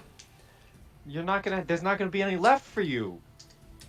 The goblins are going to pile But on. you will be very happy, so... 2, 3, 4, 5. 1, 2, 3, 4, 5. 1, 2, 3, 4, 5. Where's what? I always get it mixed up. What's the Rorschach saying? What's the quote? I'm not trapped in here with you. You're trapped in here with me. Yes. Yeah, I'm not locked in here with you. You're locked in here with me. Okay, they're at a +4, so that's another 2 19s. 2d6 plus 4. So you take 5 points of damage, already halved, as they just are kind of sweeping around you, slicing, barely affecting you, really. Carlotta. I feel like going into a frenzied rage would be appropriate, but I don't think I need to. I really don't even think you need our help. Carlotta, you are stuck. I'm aware. I'm very aware. Miles. Is she did not succeed? Can I try to pull her up? You may try. 18. Finally, Miles is able to pull Carlotta up out of the pit. And she'll probably just sink down, breathing heavily after that. That's your action. Can I move over here? Yes, you can In addition, bonus action, pull out my weapons and shield. You may.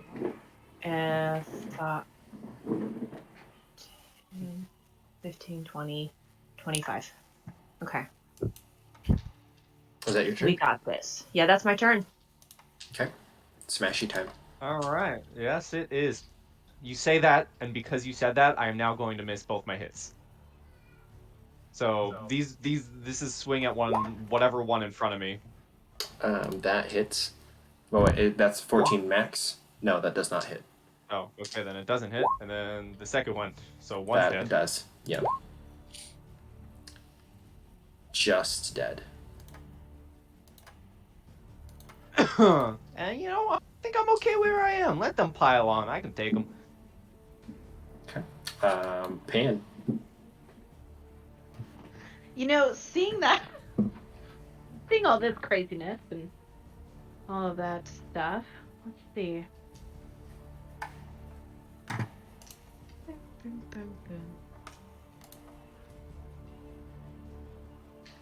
Let's see. 1, 2, 3, 4, 5, 6, 7. Let's see.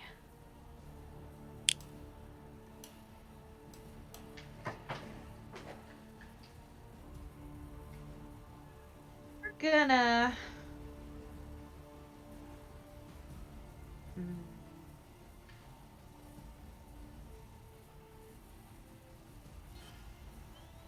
I forgot.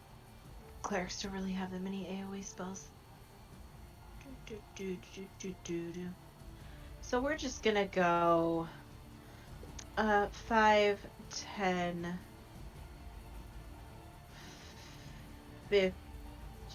15. And we're gonna bring out some Spirit Guardians. And this is just a whole bunch of golden flickering leaves that appear in her The light that's around your token? 15-foot radius. So I will actually just shrink that to 15 feet. Whoop. Okay, and So, for wisdom, three. they have -1, so I think that's all fails. All fails. So all of them will, at the start of their turn, will take 15 points of radiant damage. Okay. As That's the leaves stick to them and burn them. 15? 15? Yeah. I think that basically brings them all to 1 hit point. Yep, it takes them to 1 hit point at the start of their turn. These two turn and run at Pan. This one is going to jump on Miles. This one's going to attack Durakar. So 3 on Durakar. Oh my gosh.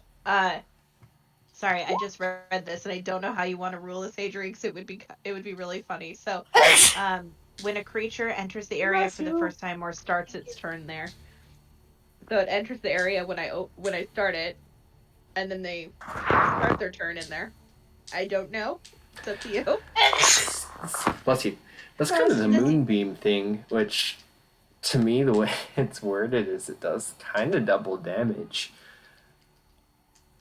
So, for the purposes of this game, they start charging at you, but then they're just cut down. 14. And it's So- yeah. So just these 3 on Durakar, which I already rolled for, +4 to attack, so that is a 17, a 20, and a 6. Alright. So- 6. Don't hit. That natural. Oh, please, do it. It's Do it. 14, so that's 7 points of damage too. Is that the natural 20? Yeah, I accidentally rolled 2d6, but either way, it's the math so- is correct. Pan looks over, seeing the natural 20 and feeling the vibrations, and she calls out, "Not today!" and Sentinel at death's door, canceling out the crit. Okay. I love that. I love that so much. Grave Clerics are awesome. So that is 6 plus 2 divided by 2 down to 4 points of damage with the blade, as it still bites Durakar, but nicks him more like. So 4 total or 4 half drop to 2? Just 8 half to 4. Did any of the goblins even attack me? They were trying, but then these spiritual guardians just pelted them with their little leaves. and they died. Wow. Okay. I'm slightly disappointed. I'm sorry, Mr. Miles. We are brutalizing these things. Carlotta. Bonus action mid-step over next to Durakar. And then shield and warhammer in hand, I'm going to use my 2 attacks to attack the 2 closest to me. Okay. That hits. That's 11 points of damage. So you bring it down to a knee, but it kind of like shifts itself back up. And are you attacking the same one or the one next to it? Doesn't matter because it misses. Okay. So that's a bonus action. So technically you still have a move, but I presume you want to stay. I'm going to stay, and if anything within 5 feet of... If either of these 2 hit Durakar, I'm going to deflect it with my shield. Okay. Miles. Miles is gonna go. Fun. Cute.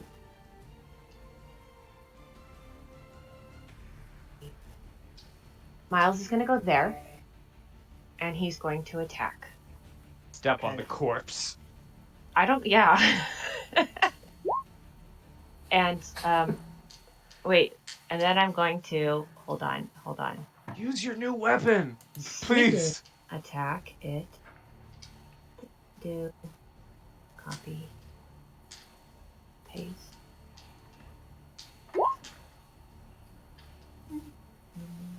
Okay. Does that. So that hits and can carry over? Here's the 1d8. And here's the damage for the battle axe on the first one with the 12. So does the 3 get added to the 12? The 3 gets put onto the second person next to it. Okay, so they're both still up then. Okay, and then I will attack the other way. Do-do-do.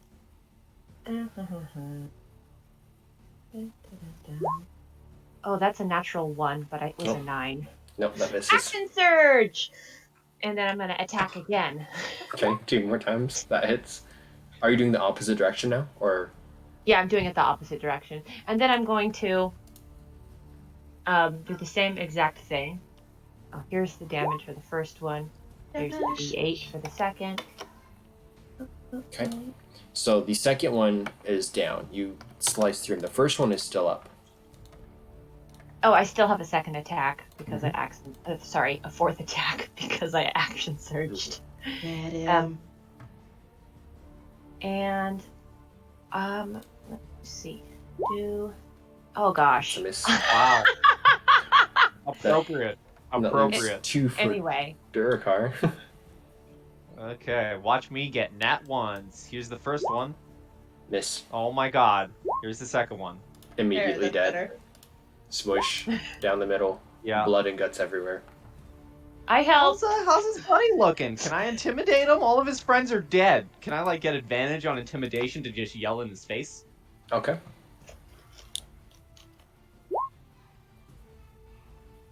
Yeah. More fluids fall to the ground, but it's not blood. I just roar in his face, and you see Frankie on my shoulder also miming a roar in his face.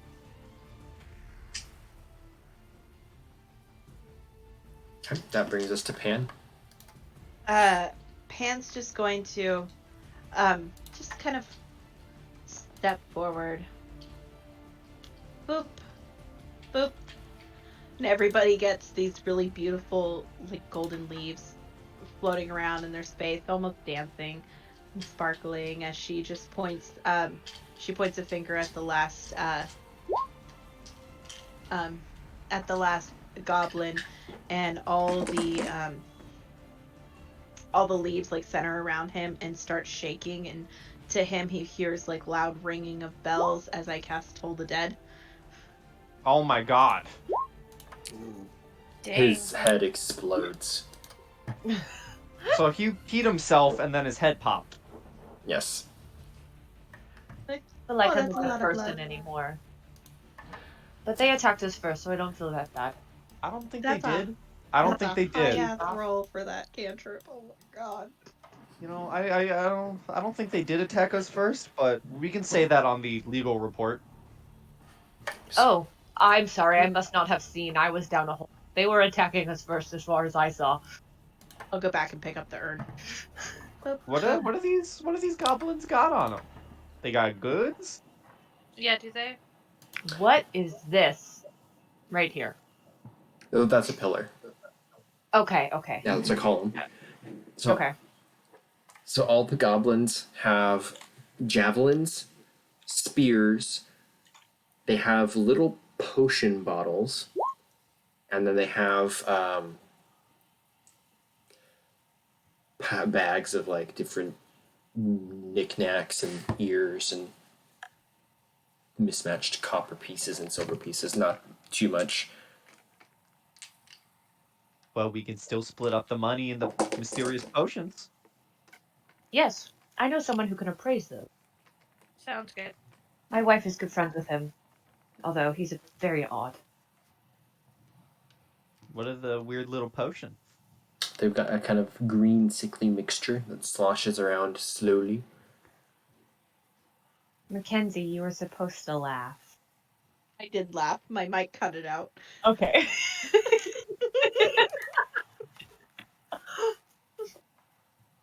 Oh, wait, I know a guy I could bring this potion to.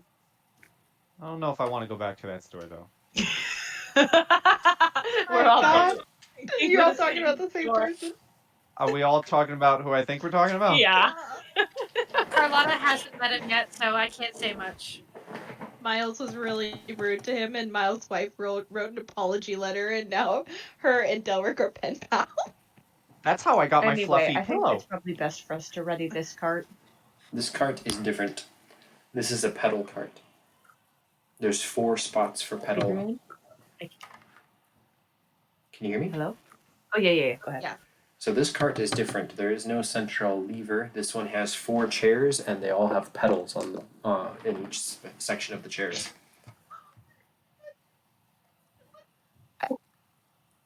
Is it like... Oh my gosh, it's like a paddle boat, but a paddle cart. Hands up front. She looks very excited. I would like to, if possible, scrounge up as much copper and silver as I can, and at least 3. If each goblin has a potion, I would like at least 3 of them. Do all of us get those potions, or is it Because just there's enough goblins. If each goblin has a potion, there's enough goblins for each of us to get a potion, or each of us to get 3 potions.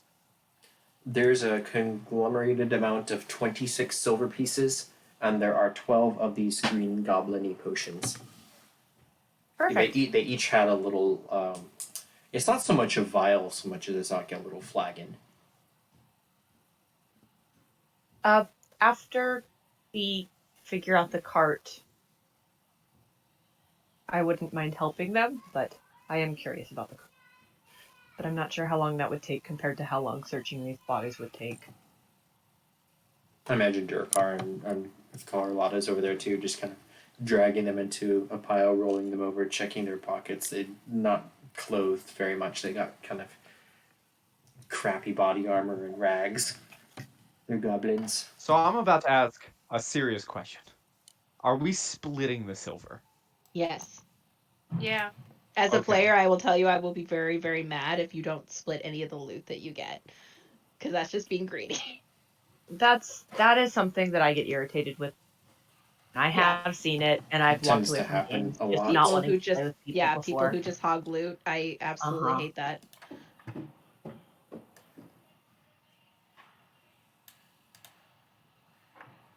But for what it's worth, Miles doesn't really care if you take his silver, because you're going to be his customer soon, and I'm going to be making gold around your horn. Yeah, you're gonna be making a horn, so I don't know if you need that silver. I mean, he could just as easily charge you that silver for some miscellaneous cost. Honestly, Miles likes like weapons loot more than he cares about loot because he has a shop. So do you mind if I take your share of the silver? No, that's fine. But I would like that potion. Silver. I'd like a potion as well. There's enough for 3 for each of us. Sweet. Okay. Where's my pencil?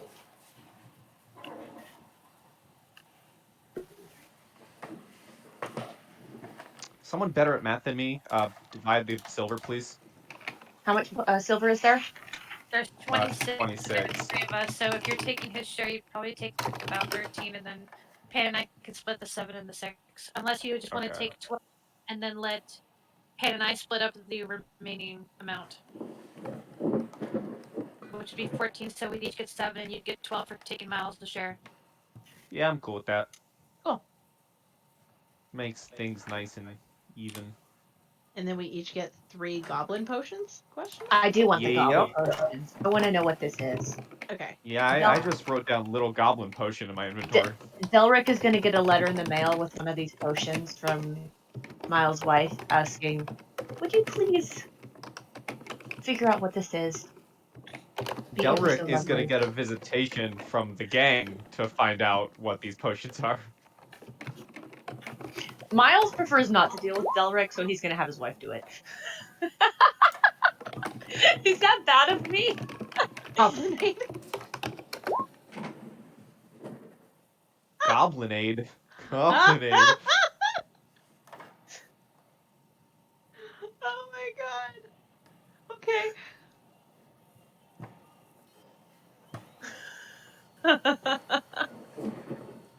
Got it. Thank you. I didn't realize I needed that in my life. That's great. So it's like a sickly lemonade. This is disgusting lemonade. What Better color than is the goblin potion smoke. again? It's It's like green. puke green. Oh, Elric by the might way, be- I'm so disappointed. I forgot to use something in that battle that I really was meaning to use. Guys, Fireball. Durkar has a spell. Yeah, Durkar has a spell. Oh, that's right. Hey Mackenzie, Oh my god. if you have a character sheet for Delric, you can add 3 Goblin Aid potions. Oh my god. I might do that later. Okay. So yeah, Pan sitting in the next cart, just kind of waiting for everybody else. Okay. So Pan. Carla's waiting for Durakar because Durakar can't see. I'm a coming. Actually, Durakar is the only one who can see in the dark. No, I can't because I'm a dwarf. Oh, wait, Yeah, Durakar can't. You're the only one who can. Carlotta is Okay. the only one. Yeah. Yeah. Okay. So you are all able to start pedaling, and it's fairly difficult to keep it going. But once the momentum's like started, it's We know not how to too steer difficult. before we start? Yes, the one in front have a 2-person handlebar steer. It's like a joint Okay. lever that shifts left, forwards, and back for left and right. And then everybody will need to just roll Constitution saves, as it takes a more ongoing effort to pedal this one. Yikes. Yikes. Okay, so Pan's a little bit lagging, maybe more due to excitement and trying to get a hold of how to do it, but everybody else is carrying it forwards, and you proceed forward down the tracks. So Not there. no, that was the wrong map. So the last little bits of this is gonna depend on 2 things. So you succeeded the first Constitution save, and as you're kind of pedaling up these hills, you come to another fork in the road, and I need you to choose if you want to go left or right. Perception check. Can we all do it? You can all do it, yeah, because you're not at speed. You're able to kind of roll to a stop here, and even if you wanted to get out. Which one Oh. without the guidance? That would have been for myself. Just so. Roll the guidance anyways.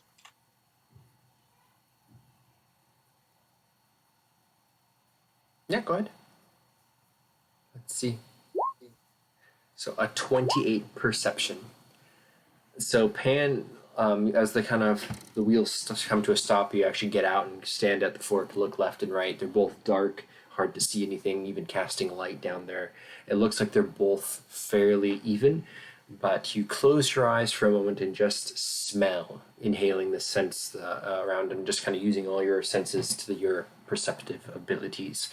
You can smell almost like brimstone and almost hear like heat from the left path, and a cold winter air, almost like a soft breeze, far in the distance from the right path. And we'll point right. Good choice. With that, We don't go sailing into a pit of lava. Nope. So as much fun as this would have been, Oh god. Oh. you will Oh, no. skip that. Oh my god. That reminds me of Journey to the Center of the Earth. And you begin pedaling your way. It takes a little bit longer, and you're going uphill the whole direction. But you emerge at an outer point of the stone of the mine, and you come out into kind of a cold, snowy landscape with lots of trees and kind of wind and mountains. And you are once again outside, up Do in we the know how to mountains. get back from here? Yeah, it's just going to be kind of trekking down unless anyone has teleportation abilities. Your best bet would be to work your way down towards Forktown, and then from there Virton. But that can be done. you've now completed the mission, and there's no more dangers on the road. So you proceed back, journeying together for, again, it's about 5 to 7 days journey as you proceed down until you get to Virtin City. Or unless, are you going to go to Zandretta? That'll be a slightly shorter one if you want to deliver the urn directly. Where were we commissioned from?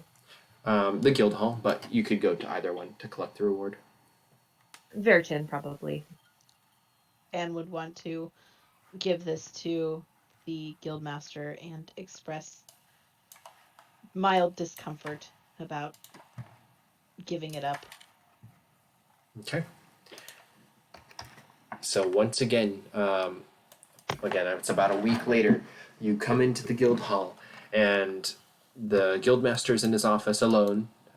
You provide the urn with the ashes of the king. He collects it and he issues out you all 1,000 gold pieces as payment for the job reward being completed. And then unless anybody else is sticking around, he's going to collect the book for the tome from Pan. And he's I was gonna ask what the tome is because it was trapped. I mean, like the grave, but what is this tome? The tome I'm actually not sure about yet. I need to look into it a little bit more. I trust you to not try to investigate it too closely. I don't know what curses may be upon it. Well, I didn't open it due to Pan's suggestion, but I was curious. Ah, very wise. Well, I myself must do some magic detection with this before we get too deep into it. But Anyway, I'm glad to see you're back up and running. We were all real worried about you. Oh, yes, last summer. That was unfortunate. But I'm back, and well rested, I might add. Haha. Is this his first game back? Out of curiosity, or? No. Oh, okay. But he will collect the book. He will put it into his safe of holding, and then you will collect your reward, and that's his mission complete. Was that 1,000 gold? You all gain 1,000 gold pieces. I would give Carlotta 600 of my gold for a previous deal, and offer and as well offer an invite to join the crew. Hey, Adrian. Yes. How much gold will it cost to get a gold lining around that hole? Just to put gold lining around it? Yeah. Like if you're just smelting it down and kind of putting it over the horn, then like 25 gold. Okay. That's how much it costs for just the materials. Yeah, that drops me down to still a lot of money.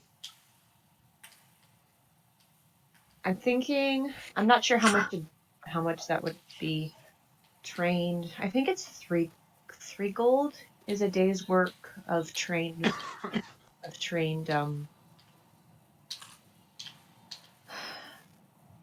artisans is a day's work. So I think it might be through that.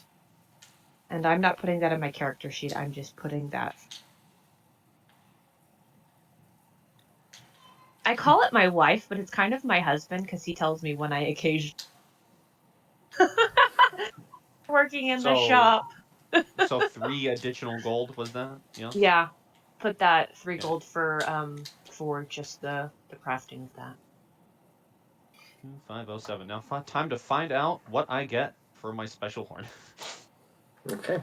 Well, I'm going to end the recording, and thank you all for playing, and I will see you all in the next one. Bye, everyone.